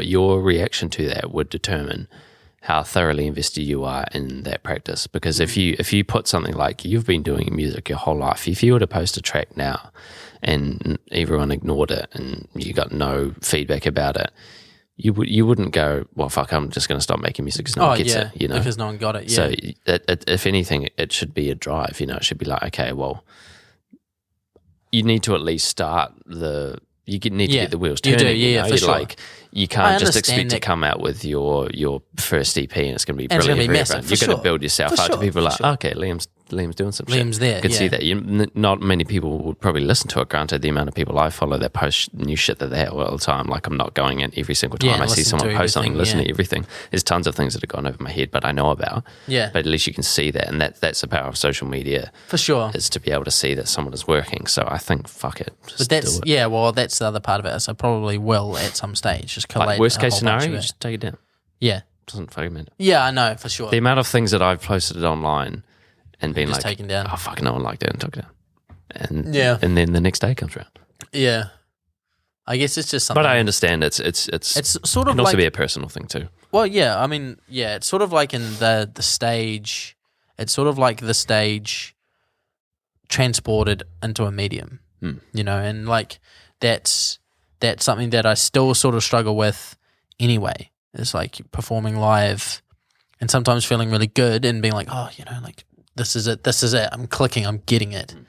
And getting feedback and then, you know, just being like, oh, man. And then you just do another completely random situation and you're just in another environment and it's just not the same. And you're like, oh, for fuck's sake. Like, is this, you know, what? It's like, it's almost like it's almost like a natural cycle of things. You know, you dribble a basketball, then you expect to be able to shoot a basketball, then you expect to be able to consistently shoot a basketball. You know, it's like music is like that, and that you dribble the basketball, you have the first couple of good performances when you're younger, and you feed off that energy of getting it from the crowd or your parents or your teachers or whatever, and you're like, wow, this is the affirmation that's inside of me is being affirmed in other people's reactions to me, sort of thing. But then a whole bunch of other bull crap that it's just part of adult interaction and like sort of human interaction as you get older, it just all combines, you know? Yeah, right. It's like I've said to people, like, I could much rather play in front of, you know, 1,000 people I don't know than 50 people I do know. You know, and I kind of have done that before, you know, like some of the best performances I feel like I've had, like on, you know, those OUSA lawn, like International Food Festival stuff, and just nobody's looking at you, nobody's paying attention to anything, and you're just like, you're just in it, and it flies, and you're just like, oh, fuck, that was really good. And then sometimes people will come up to you and be like, oh, that was really nice, and you gain that little small amount. But then I'll play in front of fucking 3 of my friends, and I'll just be like, you know, I don't know what's happening. I don't know. I don't know why this is happening. Right. And then it's just like, fuck, is that something that ever goes away? And it should, and it will. But it's just, it's the curse of music, I suppose. yeah. What's the curse of anything, You really? eventually have to perform something. But it's sort of like that. It's sort of like this too. Is that this one's a funny one because I never felt particularly nervous coming on to this podcast and talking. Obviously, because we're friends, and like I don't envision, even though I know that people that have listened to this and come up to us and talk to us about it and ask us about it and still do to this day, I don't envision those people listening to it or hearing my voice when they're listening to it, you know, and possibly because I haven't really listened to I have listened to these conversations eventually, but I don't listen to them after they've happened. Yeah. Like, and like enough. A lot of people probably say that as well. Yeah. I'm sure Judah and stuff will probably say that too, that they recorded it and then they probably just didn't really listen to it, or they probably just, you know, fine. And that's just, it just is what it is, you know. It's like, you know, you said how you have to get used to mixing your own voice. Yeah. When you're making these podcasts, it's the same kind of thing, you know, like just becoming accustomed. Yeah, well, some musicians might love to listen to the sound of their own, and I think every musician sort of does to a point. Well, yeah, if you're listening to yourself singing, but listening to yourself talk is different. Yeah, yeah, but still, it's a concept that is you're least, you know, accustomed to, is hearing yourself. Yeah, regardless of what it is. But I've had a few people come on and say that they're probably not going to listen to it back, and that's fine because I'm not really expecting someone to come and talk to me for 2 hours and then go listen to themselves for 2 hours. You know, it's the point is to have the conversation for others. Yeah, so the point for me and the guest is to have the chat. The point of the podcast is to have it for everyone else. You know, I don't think I've listened to a full episode back. Maybe the first one. Yeah. Just because I was doing so much editing and was so nervous about putting the first one out to be sure of everything, and had to listen to it all through to make sure we didn't talk about some bullshit. But like it was, which I do speak a lot of. I apologise out there to the speak radio. A fair bullshit. Yeah, there's a lot of stuff that gets cut out of these that you should be glad gets cut out of these. But that's the only time I've really gone through thoroughly and like listened to stuff. Secret cabal of lizard people is running the world. What is this whole fucking lizard thing? Actually, no, I'll take back my question. We can go into it. I wanted to talk about something that we just mentioned before. So where do you stand on like, so say you have a favourite artist, be it musician, be it actor. Those are the 2 main examples that I can sort of explain what I'm talking about here. So you have a favourite actor. They have the great roles in movies. Every time they put a film out, you love it. They're great. You support their work. And then it comes out that they were racist, blatantly racist. Yeah. You know, or that they'd done something in the realm of rape, molestation, that sort of thing. Do you stop watching their films? Well, that's an interesting thing is a conversation I had with some friends the other day about Roman Polanski, right? So Roman Polanski obviously made some very, very good movies. You know, Chinatown, Rosemary's Baby. This is a director? Yeah, So so he's kind of one of the key examples, I think, in the whole sort of art against the artist sort of debates, right? Yeah. Because he basically drugged and raped a 13-year-old girl, was arrested for it, let out on bail and ran away. He left the United States and went to France, and he's been living there for 40 plus years, escaping the punishment of what he had done, basically. And he continued to make movies. He made a movie in like 2001, 2002, called The Pianist. It had Adrian Brody in it, and it won the best picture Oscar, right? While he was in hiding, and he'd been filming it in Switzerland and France because he couldn't go back to the United States. And he won the Oscar for the best director. And there was a big controversy at the time where lots of people weren't standing up and clapping and, you know, applauding him because of what he had done, but a lot of people were, you know. So there was the debate between, you know, are people applauding the cinema and the people that aren't applauding are against the man for what he'd done, sort of thing. It was like this sort of, you know. Well, that's sort of why I asked, because you said something when we were talking about the Smiths before. You were saying like it was just Morrissey that was someone that was saying all this crazy stuff. I think it depends on what they've done. Yeah. It depends on what they've done. Yeah. I'm not attached enough to Roman Polanski. His films haven't had enough of an impact on my life for me to have this sort of unconscious support of the art anyway. Yeah. So that one's a hard example for me. So personally, I think what he did is absolutely abhorrent and not really in the realm of forgiveness. You know, I think that if there's somebody that has, you know, said a racist thing or done things that are considered to be, you know, in the ever-changing sort of zeitgeist of humanity, unpopular at one time against another, and they show remorse or change or whatever, then I don't think that should be held against them in most cases. But somebody raping a 13-year-old, that's just something that's never going to change in terms of the morality of it. You know, it's not like you can say, oh, you know, raping and molesting a 13-year-old girl in 1977 was okay, because it wasn't. It never was. It never is. And it never will be. So that part of it is harder to separate. But you get someone, say, like Eric Clapton, who I've always found interesting as an example of somebody who wasn't really caught up in the whole sort of Me Too / re-examining the wrongs of the past sort of movement that had happened, where he was in the middle of like his sort of heroin alcohol phase in the 1970s. He got up on stage and basically had a massive rant where he said how everyone who wasn't white needed to get out of the concert and leave England, and he was going to be voting for this politician Enoch Powell who was supporting like far right people. You know, he was saying, you know, I won't say what he said, but he basically said all these people get out, you know, referring to Pakistani people and black people, and like keep Britain white, basically. And he got fucked up. He was fucked up at the time and said it, right? And later he came out when people had kind of come out and been like, hey, remember in 1975 when you said this? Like, this is fucked. Like, this is actually, you ranted on this and you never really apologized for it. And you still haven't apologized for it. And he's like, his reasoning was sort of like, he never really has apologized for it. He's just been like, oh, I don't actually think that this is wrong, yada, yada. And he just hasn't seemed to have been affected as much by that. And he can keep doing things like that. Like 6 months ago, not even 6 months ago, maybe 3 months ago, him and Van Morrison released an album, an anti-lockdown album that basically came out and was just talking crap about the British government for putting them in lockdown, saying how COVID was a lie, how they were lying about all this stuff. Jeez. So basically more stuff that is sort of antithetical to what most artistic or liberal or left-minded people would consider to be okay. You know what I mean? So in a long-winded way to answer the question, it's so broad and it's so in such a massive scope, and it covers such a massive range of arts that it doesn't really have anything to do with any of those subjects. You know, it doesn't have anything to do with art or politics or music or whatever, because intrinsically humans are complex and way different from person to person, and it's been demonstrated that it doesn't really matter what level of fame, wealth, socioeconomic class, race, whatever.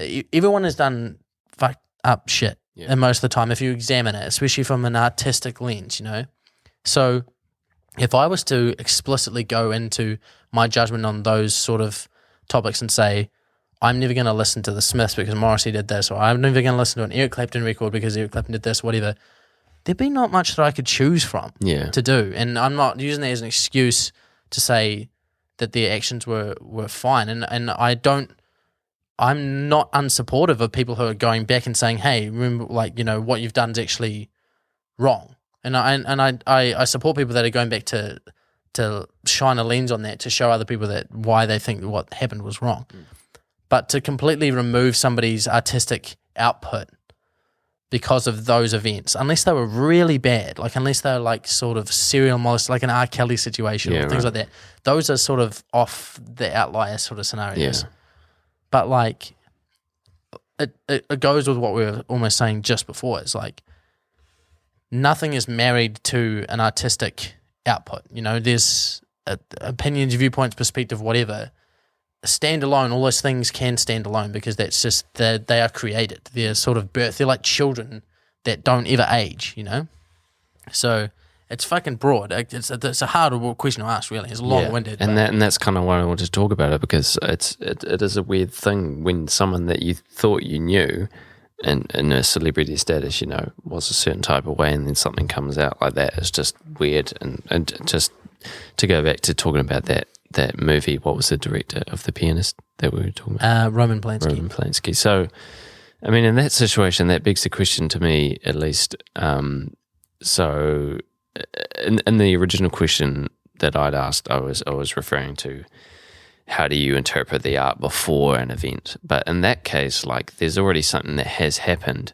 How do you look at that film with the knowledge that presumably everyone involved in that movie knew about that? 100%. So, like, there's no way you couldn't have, because they had to go to France to film with him. Right. So you have to assume that everyone involved in that made the decision to film with this person with the knowledge of what had happened. 100%. So then how do you interpret the people that are involved in the film? Like, is that film just sort of, do you just ignore that film, or do you still like it's weird to think that there's a whole group of people that knew about what someone had done and involved themselves in something that could be detrimental to their own career. Yeah.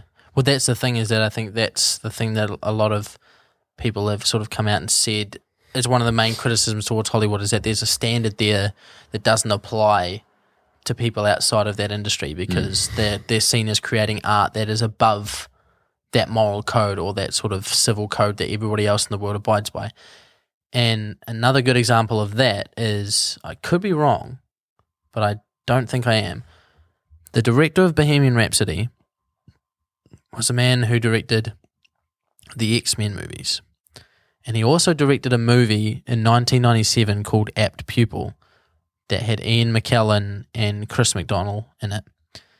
And when he was filming this movie's about a young child who befriends an elderly man who turns out to be a neo-Nazi, and then he's like kind of trying to groom him into the ways of neo-Nazi. And he's a former Nazi, and he tries to groom him into being like, the Nazis were right, yada yada. That's the crux of the film.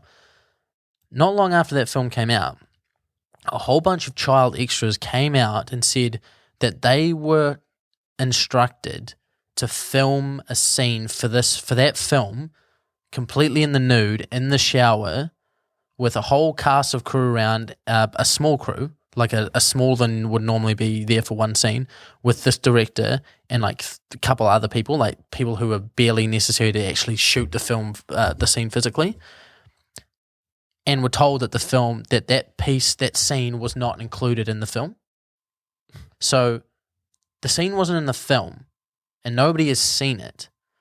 And basically, it's kind of accepted that he basically just found an excuse to film these children naked in a shower while they were filming a Hollywood film, and kept it to himself. And then years later, it had publicly come out that these allegations had been made against him, and he still directed Bohemian Rhapsody. Bohemian Rhapsody was still like lauded as a really big film, and nobody ever came out and said, you know, hey, wait, this director actually did something that's bordering pedophilia, if not worse. You know what I mean? So there's a whole bunch of cases, not just restricted to Hollywood, where that happens, where people look the other way. And I guess that's where the Me Too movement came in as well, is that so many people were looking the other way for so long and such a large scale that it all came in at once, and it still probably hasn't been found out. But I guess those people made a conscious decision in the case of Roman Polanski that it was better for their career to ignore the immorality of what had happened and take the clout of working with somebody whose art, who's considered, if you look at a list of directors of all time, Roman Polanski would probably be on the top 10 in a lot of them because of the impact of the movies that he had made, you know. So you're weighing up, you know, I'm working with a guy who sodomized a child versus I'm working with a guy who's still making movies that are an Oscar level, and that the buzz around Hollywood is such that his movies are going to be respected regardless of the fact that the artist has done something abhorrent, you know? Fuck, man. I mean, that's just, as an actor, I don't even know if I'd want to take the gamble, like, no matter the role, you know? It just, there's still an association there, which I would be just so incredibly uncomfortable with. And some don't. You know, some kind of are people who are away from Hollywood famously because of the political views that you have to hold, or the moral views, or the social views, or whatever that you have to hold. It's generally accepted to be successful in those circles, and those are the same sort of. That's not restricted to Hollywood. That's something that happens in all, like, almost every community everywhere in the world, really, isn't it? You know, I'm sure we could go up to Wellington and find a group of people who are in the political sector that hold very specific views, and there'd be a whole lot of stuff that's going on that isn't probably on the level, like, you know, we saw with the two musicians in Wellington not long ago, you know, and that's something that if that hadn't had been exposed, then you just wouldn't know about it anyway. But yeah, I don't know. It's not a Hollywood thing. I mean, like it is something that happens in Hollywood, but it's not a Hollywood thing. It's a human interaction. It's an adapting morality thing, you know, and it's a change in, like, power becoming the position in which people can shape what the people around them think of things, and et cetera, you know. Yeah. Not so much. I think people like to think that we're all sort of morally equal, and we all sort of have the same sort of viewpoints on everything because you and I feel that these things are wrong, therefore the people we meet are going to feel that these things are wrong. But all the time it's just not the way it is, you know. And, like, whether that's something that needs to be explored more and taught more and educated about more, which I think it probably is. I think that there's this weird sort of thing that's happened where it's kind of like children and people are educated. It's like the stranger danger factor of things, and, you know, that a person with bad moral judgment is going to come to you in a certain shape or size. But it's just not how it happens. And then even the statistics know that as well. You know, people who get, you know, molested tend to get molested by people that they know, people in their family, or things like connections that are pretty innocent on the surface or whatever, and aren't really innocent. Yeah. You know? It's the irony in it is that, a lot of the times it's not the dark figure standing on the corner of the street, it's the one that's telling you to be aware of those things, you know. Even in some cases, like the one that's closest to you can be the one that is the problem, and that's where a lot of it happens, is where you're blindsided really by something that you think you're safe around, and you can sort of open up to and sort of basically leave yourself vulnerable for something, and the people that are you know, doing those acts or whatever are aware of that situation, and that's the scariest part of it all. And you can't really teach that because it's, you know, as humans you're affectionate and you're comfortable around the people that you are supposed to be comfortable around. So it's just like, how do you teach that? How do you teach kids that there's potentially someone in their family that is going to hurt them in some way, you know? Like, that's just it's just awful. Yeah. But anyways, we're gonna this leads off to, we're on the film subject anyway, we're talking about Roman Polanski, but I was thinking about this concept the other day. We watched a film called The Colour of Money, right? And it me being me and a couple of friends. And you want to know more, copper? Fuck you. Me and a couple of friends, and where'd you watch it? Your mama's house. No, at a friend's place. No, And it had How many friends? It had Paul Newman and Tom Cruise in it. There was a Tom Cruise movie from the 80s. It's from like 1986, I think it is, right? Tom Cruise. Yeah. So, if Tom Cruise had died in like 1995, he would be up there with like, he'd be at like Marlon Brando, James Dean level. Like, honestly, like he's so likable in his old movies. Like he's actually so good in a lot of those older films. Like he's just like, it's like he's devoid of ego. You know, it's just, it's fucking crazy. It's like watching them and being like, man, this guy just wanted to be an actor. And then he gets sucked into this cult and like he turns into the biggest action star in the world and then it's just done. You know, he's just this whole perspective and his whole, the way people view him is completely different. But you know. What was his cut-off movie? What was his cut-off movie? That's a good question. Well, some people, I don't know if 1995 is, I just think 1995 would be a good date because he would have been like, I don't know, how would he have been, 30, in his early 30s. Yeah. I don't know, like, you know, some people will say that Eyes Wide Shut, that came out in 1999, that lots of people, like, that's Stanley Kubrick's last movie. Lots of people really like that film. Lots of people hate it. I personally think it's pretty average. But lots of people would say, you know, that was a good movie that he was in. And then lots of people say, like, Edge of Tomorrow was a good movie he was in. That came out in, like, 2012 Wasn't any of these films. or something. Yeah. And like all the Mission Impossible films. Oh, they're crap, man. Yeah. I've never liked a single Mission Impossible They don't movie. look very I don't appealing. understand. I don't begrudge people enjoying these movies, but I've never understood the hype behind Bourne movies, Mission Impossible movies, Fast and Furious movies. I mean, if it ended at Tokyo Drift, bro, all good. Oh, okay. Yeah. Like, because that's the 6th, the 7th one? What one? Tokyo Drift? Yeah. The second one. Wait, what? Tokyo Drift is the second one. The second movie? Yeah. What? It's the third one. Yeah. Fast and Furious, Too Fast, Too Furious, Tokyo Drift. Oh, yeah. No, okay. Yeah. I think I had watched it as the 6th movie. Right. I think because I cocked up the order. Yeah. But anyway, sorry. Yeah. Yeah. But like, no, I've you were never talking. looked at those Bourne movies and those Mission Impossible movies. Nah. Like, that was something that I wanted to see. Some movies are just too complex. Like, they're not I even don't want to watch complex. fucking like Angels and Demons. Like, you know, that just to me is just it's too much. Long haired Tom Hanks doesn't With do it the- for you? I don't know. I don't have the time. I don't have the time to watch a movie like that. And like, I actually don't know what those Bourne movies are really about, but I just know it's something. It's just a guy that loses his memory and like has to regather that he's this fucking killer super agent sort of thing. Oh, it sounds sick. Just turns it on right now, like, Shit. pull up. Let's pull up. Well, I like Bond's Matt movies. Damon. I know Matt that Damon. much. Yeah. How good would it be to have a Boston accent? Yeah. How do you like damn apples? I I can't just even like do the way they say bar. Gonna get a drink at the bar. Mark Wahlberg. Yeah. See, I like Good Will Hunting, you know, and lots of people love Good Will Hunting, but I feel like each time I watch it again, it gets a little bit worse. you know. I feel like sometimes I see through Robin Williams a wee bit. It's hard to watch him sometimes in Nah, roles. see, I don't 'cause- think Robin Williams is a problem in that movie.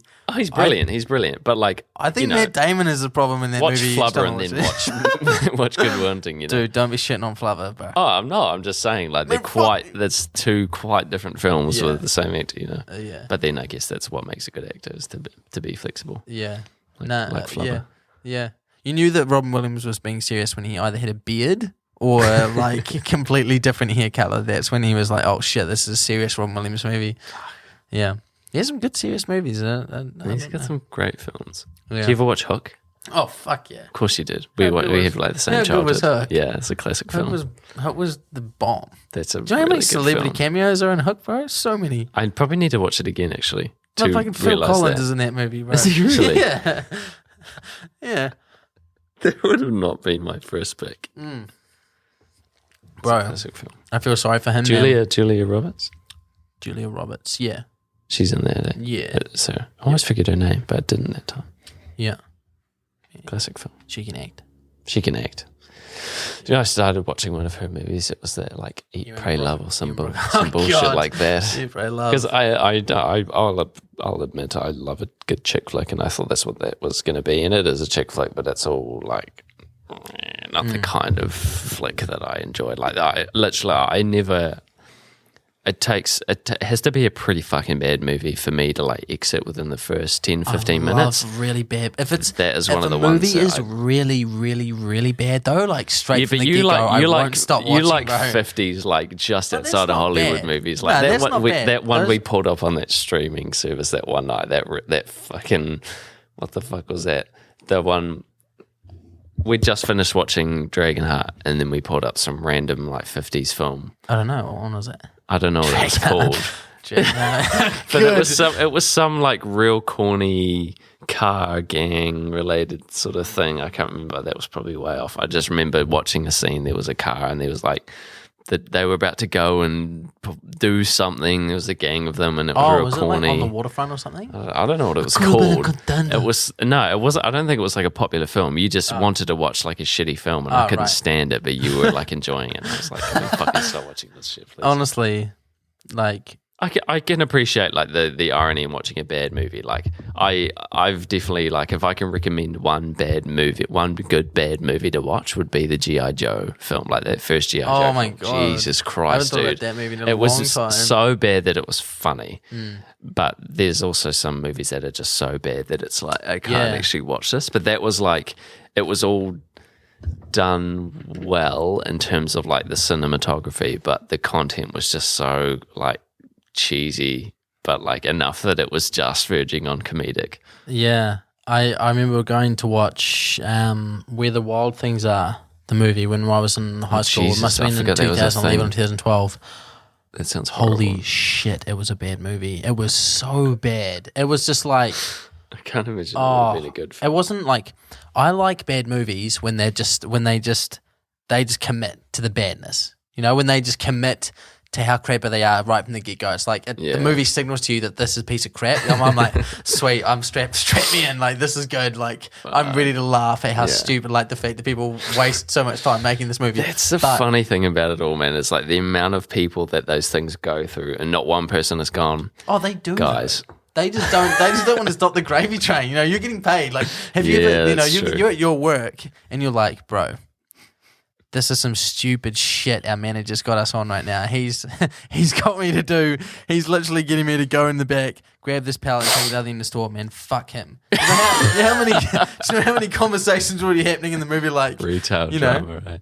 It's like you Yeah, know, that's when true. when George That's Lucas true. was making Phantom Menace, there's no way that the animators weren't coming home at night and being their wife like, honey, you know how I told you I was so excited to work on the Star Wars movie? Motherfucker's got me working on this guy called Jar Jar Binks, and he is the stupidest motherfucker I've ever created that's in a a good film. point. But I can't step in and tell this guy shit because he made the whole thing. I can't tell him That's anything. true. I suppose there's one person leading. There's a boss in filmmaking still, isn't there? Yeah. Yeah, that's so true. You know, I forgot that the Wild Things was even, Where the Wild Things Are was even a thing. And do you know why? Because there's that fucking song called Where the Wild Things Are. It's some pop song. Oh, you might have heard it. It's just people take themes like that, you know, childhood sort of themes, and turn it into like a pop song.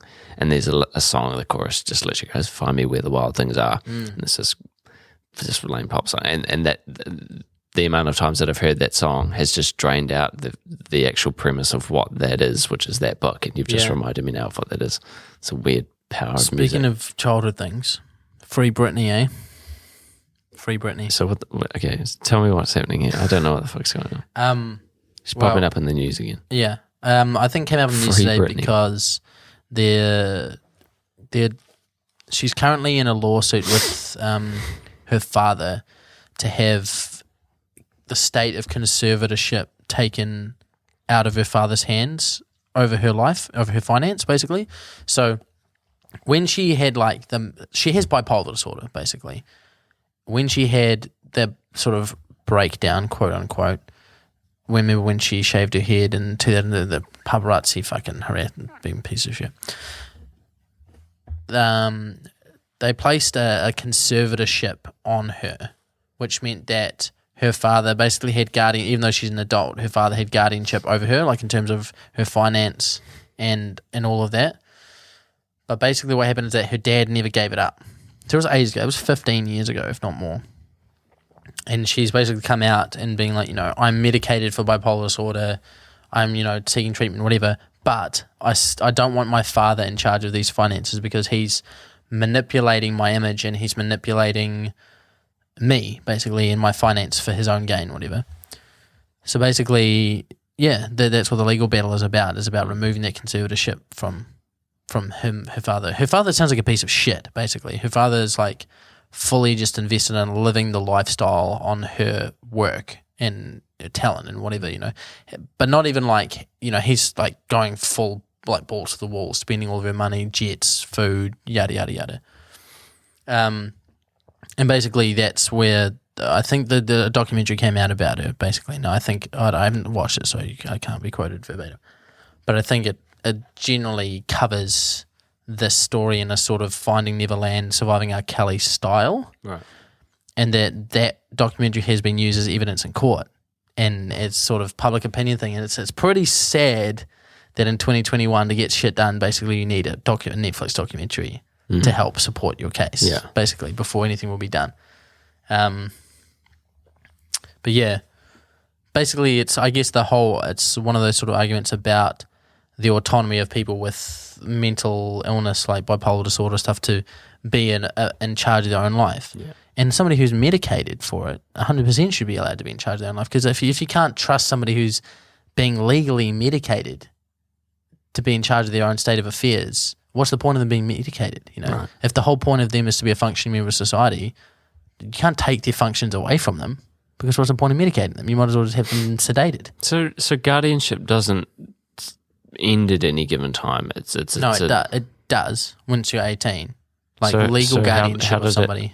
How is it? Because it's a conservatorship, so it's different. The whole concept is like Brian Wilson, who I'm a big fan of the Beach Boys, he was placed in a conservatorship because it's basically a point where people appeal to the state or to the legal body wherever you are, whether it's your family members or a group or your management or whatever, appeals to the state to be like, this person is in a diminished state where they cannot be responsible for their own financial actions or their own, it's usually financial, but it's like they can't be solely responsible for the decisions made in their career, and the state can play sort of like almost like a power of attorney state for one person over another, So Britney Spears' dad would have appealed to the state or to whatever, to the courts, when she was having this meltdown, to be like, my daughter, who is related to me by blood, who is my daughter, I am the most responsible person to be in charge of her finance and to be in control of her, to be the one that decides when she goes into medical care involuntarily or otherwise, excuse me. And basically she's gotten to the point where she's coherent and, well, debatable, but if she's medicated and being treated properly, then she is coherent, where she doesn't want him to be in that conservative position anymore because he's using it to abuse his power and just siphon all of her money, basically. And it happens often, especially with child stars and actors, and very common thing. And it used to happen a lot more in the day. I think in Britain it's called a ward of the court. So basically, if you're younger, I think that mostly applies for when you're younger but over the age of 18, and where people can apply and be like, this person needs to be made a ward of the court, basically, where somebody is legally appointed to oversee their finance and their day-to-day movement so that they're not fucking destroying themselves. Yeah, right. Yeah. But it's pretty outdated concept. Yeah. And pretty silly overall, really. Yeah, sounds as though. Or there should be a limit on it. Yeah. It should be like a conservatorship should last 5 years. 10 years too long, 5 years. Yeah. The concept as a whole just seems bizarre. Well, not bizarre, but just like loopholes. An adult looking after an adult, But granted, obviously, reason being there's reason as to why they potentially may not be able to look after those things themselves. But still, it's a weird thing to think about and sad, really. Like, I feel like there's so many situations where not necessarily like celebrities like that, and particularly female celebrities are have someone that has some sort of control over them. Like you look at Kesha, like all that the shit that was going on with her. Her like, one was really fucked yeah, up. that was this like, oh my god, like.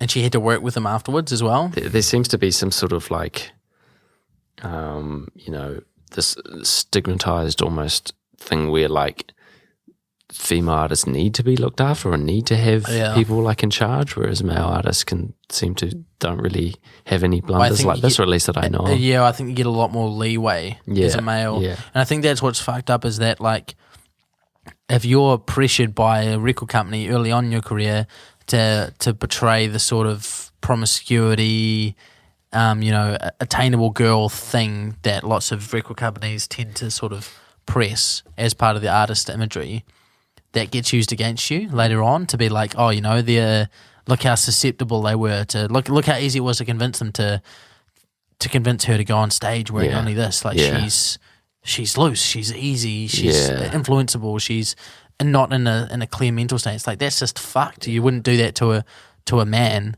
You like, you know, you shouldn't do that to anybody. But like traditionally, that's how it sort of happened, you know. But yeah, it's fucked watching like performances we know, and it's typically like looking back on performances, things we know something's happened, like watching what someone's been going through in their career, and then like watching, you know, like a Netflix documentary about stuff that was going on behind the stage, and then like rewatching their performances with the knowledge of what was happening at the time and what was going through the artist's head, and still having to like live through the performance, get through everything. Like that's fucking. It's like what happened with Ariana Grande. Like I was fully surprised that she ever performed again. What happened? When that bombing at her concert in Manchester. Oh, what? With that bomb went off in the crowd. Whoa. Like killed all those people and stuff. Holy shit. Yeah, it wasn't even long. That was like, what, 3 years ago? 2 years ago? Whoa. 4 years ago? Not even that long ago. She didn't even stop for that long. She stopped for like a month. Jesus. And then she was touring again. It's like, I'd never play music again.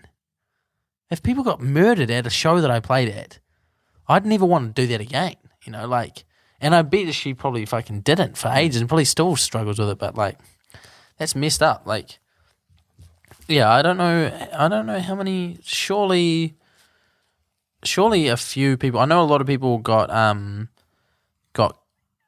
injured. Was it a suicide bomb or was it? It was a bomb that someone had planted. So it says here a shrapnel-laden homemade bomb as people were leaving the Manchester Arena following a concert. Okay, so it was after. Oh, people were leaving, we got right. Detonated. So it wasn't like they were performing and you saw. No, but still, like, she still would have been around. 1,017 people were injured and 23 were killed. Fuck. Yeah. Manchester, man. Crazy. Yeah, that's messed up shit. That's seriously messed up shit. I wonder what the premise of was, you know? The premise, like why the person did it? Yeah. Oh, it was like an Islamic extremist, I think. Yeah. Yeah. That's crazy. It's scary to think now that like any time that you're in a crowd, something like that can happen, you know? Yeah. Especially in America. Yeah. Well, that's like, yeah, I'm surprised things like, you know, movie theaters are still going. Obviously, they probably won't be for very long because of coronavirus and streaming. But then things like, you know, remember when the Batman, when The Dark Knight came out and that guy killed all the people in that theater in Aurora? He killed like 50, 60 people. And lots of people didn't like react because they thought it was part of the film. You know, they didn't like get up and leave their seat. What, like a shooting? Yeah, he went in and closed the doors and started shooting people. Jesus Christ. Yeah. Fucking hell, man. Yep. Do you think that there's a population of America that are just really like not mentally stable? Or do you think it's gun control laws? Oh my God. What was the second part of the question, sorry? Do you think it's more like shootings in America are more to do with mental instability or gun control laws? Both. I think they're both. Do you think that if there was the same gun control laws that we had, say, here in America, there would still be mass shootings? I don't think our gun control laws were good either. Yeah, not to say that they are, but vastly different to what. Yeah, no, I think that it's a dangerous cocktail basically of a whole bunch of people that are, you know, just it's so many. It's almost so large that we could talk about it forever. Yeah. But it's like, it's it's all of the issues in America at once. It's education, it's mental health, it's healthcare, it's like military propaganda, it's nationalism, all of those rolled into that's why it's, they don't help themselves, let's put it that way, because they're so tied to this constitution that was, created the country so long ago.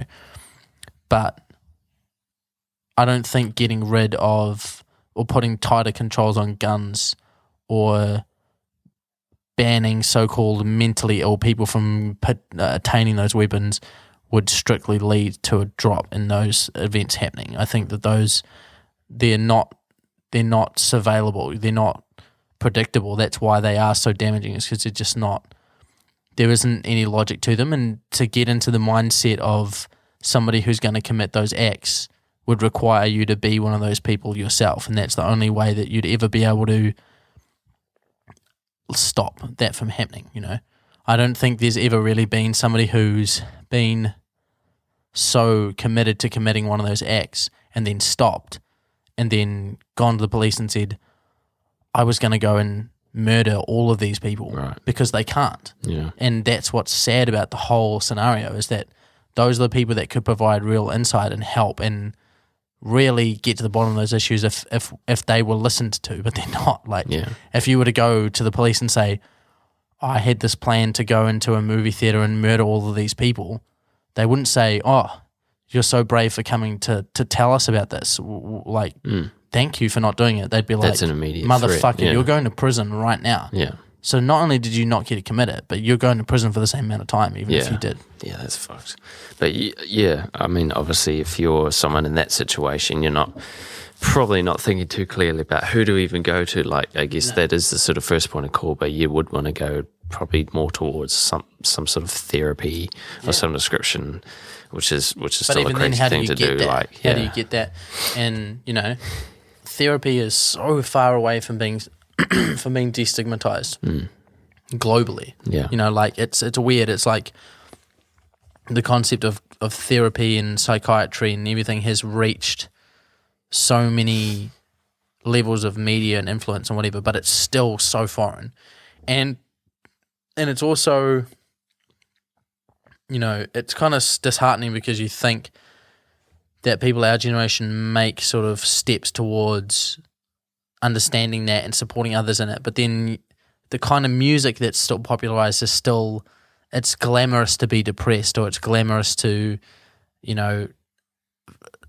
perceive things in a select way together, it's almost like it's, I think that's one of the sort of the issues that's surrounding kind of people like X and artists like that is damaging in a way, is that it's like, this is a guy who should still be alive if he took the art away from him and kind of looked at the root cause and be like, hey, why were you going on Twitter and inviting people to come and murder you, basically, because that's not normal, at any level of success.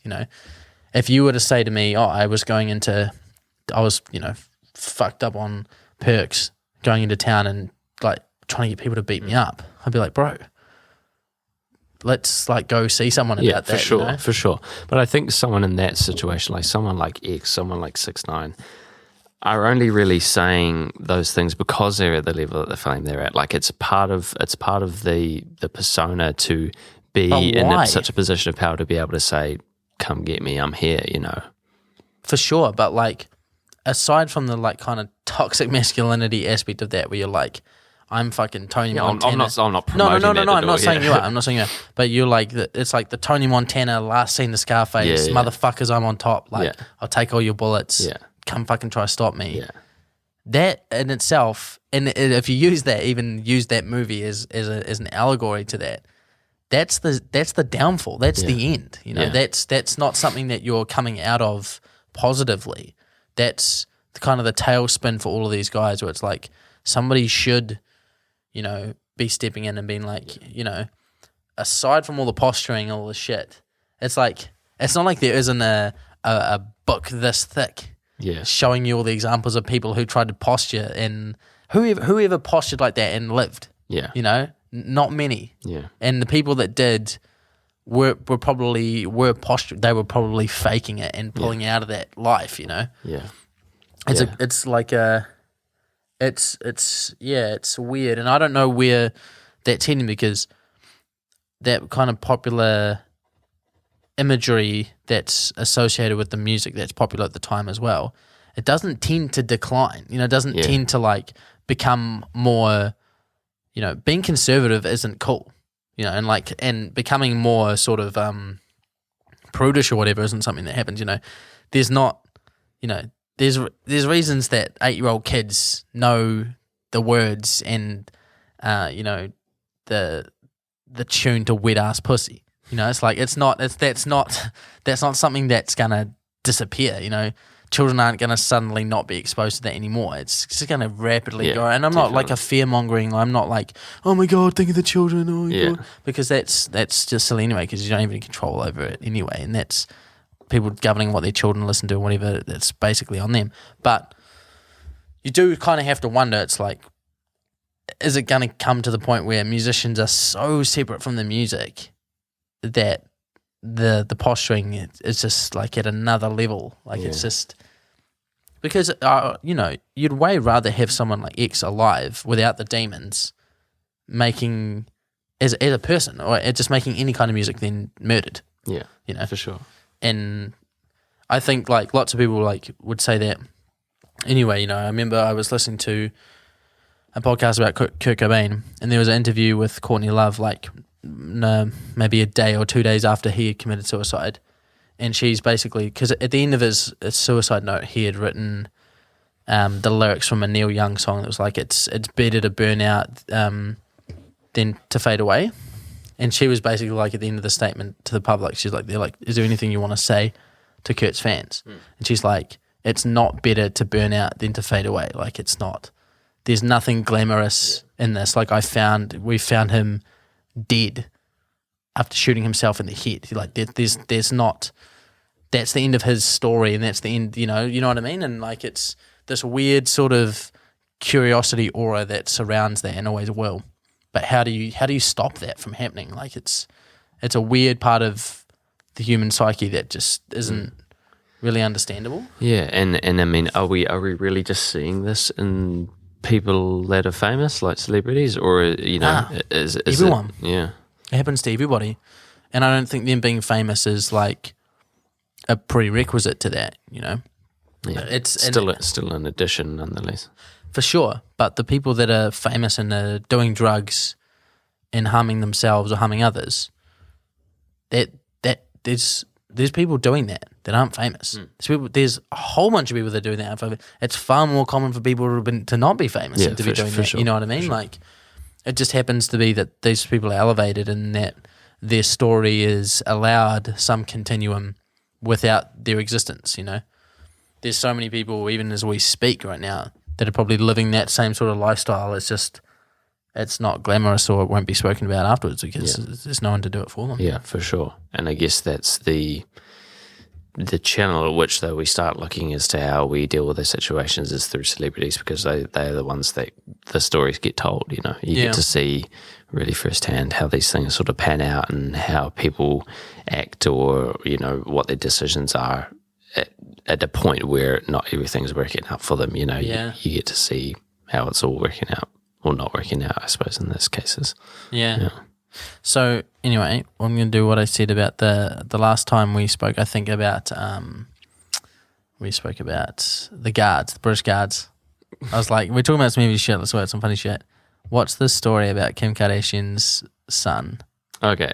With the painting. Okay, so I don't know if this is funny, but I find this kind of funny. I haven't actually seen the picture. I have. You have seen the picture. It looks like a Bob Ross painting, basically. Right. So yeah. So all I've heard about it, she's posted this picture, saying here's a painting that my daughter has done. Please be in awe of this painting. And everyone's basically going, there's no way in hell that your however old daughter, 5 or 6 year old daughter, has painted this miraculous like Van Gogh style painting, and she's real up in arms about it, apparently saying this is ridiculous. She's saying things like let children create and be free and that sort of thing, where it's just like, that's not the argument that's being made. It's the fact that you've blatantly gone and, well, I mean, I don't know what the truth is. I feel like there is definitely a good reason to believe that she has had someone commissioned to 100%. And it's not unfathomable, is it? You know, it's pretty crazy to think that a child of that age could paint something as crazy as that. But this is also me saying this without actually seeing the picture. But from what I've heard, it's pretty like it's really pretty like the intricate for a next child. Van Gogh Yeah, painting for if sure. it was actually true. You know, I just like, man, if I had a child, even if they weren't Northwest or whatever the Hiku kids, I don't know how many kids she has, but anyway, I would not be putting my kids on social media. no, Like, I know it's it is really strange, common isn't it? for people to sort of post photos like of their babies. I understand, like your wife gives birth or you give birth, and you're sort of like we're proud to Introduce welcome little Rowdy Mordecai to the world, to the world, right? Like we're about to welcome Ishmael. Mordecai with a T? Ishmael. Yeah, Mordecai. Mordecai. Mordecai. Yeah, like that's. I understand that, but like it can't be in good their for case, a kid to no, just. they're so glamorized and dressed up in all these crazy outfits. And to not know, like, yeah. there's no way the kid understands the That's concept just of social normal media, and to them. his Yeah. face is everywhere. Yeah, exactly. Fuck, So can't strange, very strange. Sorry. But it is, man. It is so bizarre. But we're so. I say we like generally as society is accustomed to that now, and like people want to follow like celebrity families and things and want to see the kids. So it's just, and also at the same time, like another way I look at that is I probably can't really make the case for this in Kim Kardashian, but your goal in life, or for most people, is to do as best as you can, earn as much as you can, typically develop wealth so that your offspring can enjoy And their life. offspring's offspring. Yeah, offspring, exactly. which You know, they definitely have enough money. so for in that like case, 10 that's generations. really what they're happening. They're just treating their children with what they've achieved in their life. So I get that, you treat, but yes, there's obviously a fine line. But it's kind of hard when you're someone like Kim Kardashian that has 200 million followers on Instagram to not be bombarded at least with questions. Like even if you throw the news out there that you've had a child, you're going to be getting things from left, right, and centre, people wanting to know about this and that, and the crazy. When does it stop? Yeah. Like when is she just like? Is there ever going to be a day where she's just like, hey, I'm going to delete my Instagram. Yeah. I'm just going to stop. It's crazy, yeah. I'm just going to stop. I've got billions of dollars. I think in her case, I think she can't. She's I addicted feel to like it. that is her job in a way, It's past her job. Yeah. It's who she is. Yeah. She She's is like, an Instagram profile. She is the epitome of the social media era. Yeah, I think she's crazy. the poster child of the social media Yeah. era. The whole family is. Definitely. But it's like, why keep going? Yeah. Like what more is there literally? And I know, like I saw an interview with like Billy Corgan and the Smashing Pumpkins talking about this. He's like, they got their first number one, and he's like, okay, cool. Like, what's above number one? What's the next thing? Yeah. Well, like, what's Yeah, next? yeah, It's exactly. not over. Like, I'm Yeah. still going. That must be what she thinks every day. It's like, Yeah. I've just made my impact on the world by essentially doing nothing, basically, isn't it? Like, I mean, who has she really positively impacted? Nobody really, It's probably debatable. But We could debate it, but I mean, like on small I'm not saying scale, yeah. there's definitely. I'm not saying she's a waste of space or anything. I think some people would say that though, but I don't think she's a waste of space. I don't think that she's somebody who should be lauded or. She's someone though that like that has typically been the case throughout her life, but like actually now that she's had children and she's the age that she's at now, she's actually done a lot with the position that she's been in and the money that she's been giving, putting them into businesses and things that she started up as well. But for on what? a small, she's at least turning things over a wee bit, you know. She's She's not become a drastically changing philanthropist. anything. No, I don't know. I mean, I don't know shit about Kim Kardashian, but like from what I've experienced or seen or heard, you know. Kim Kardashian's the one fan over here. Jesus. No, I don't know, man. No. Fucking hell, I'm so tired, dude. Yep.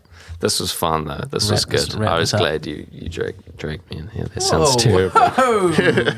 Oh, you invited me over here, pal. I did. I definitely did. And I need to give myself more positive reinforcement, and because I like when I'm in here, but for some reason struggled to get myself here. We have been talking for ages, though. We're probably going to have to cut this up a little bit, I would say. Why? I don't know. It's just going to be long. No, it's good. That's what I want. Too much of my dumb ass. Nah, we all good. We'll just cut that part with the fireworks. But I think that's and good. all the parts of me singing. We'll just cut I'm every pretty sure I sang time twice. you spoke. I'll just edit that out, and I'll just have me. Yeah. I think that's what the people want. Yeah, that's fair. Brilliant. Yeah. All right. And that part where I revealed the secret to happiness and wealth accumulation Oh yes. in 7 easy steps. We'll get rid of that because that's just, who needs it? No, I mean it's done and dusted. I mean we'll keep that for ourselves. But I do want people to look into, if you go on Google and look up, is Kieran Cromar part of the lizard person cabal running the world? You find some very interesting results. All right, they might not be related to the question that you type It in has Google. to be that but exactly, because yes. if you throw in the other words there, you get into some funny. Yes, if you put any other keywords in, then you're going to find some insane conspiracy theory nonsense, and that's not what I want. I want you to find the truth about Kieran Cromar, the lizard person cabal leader.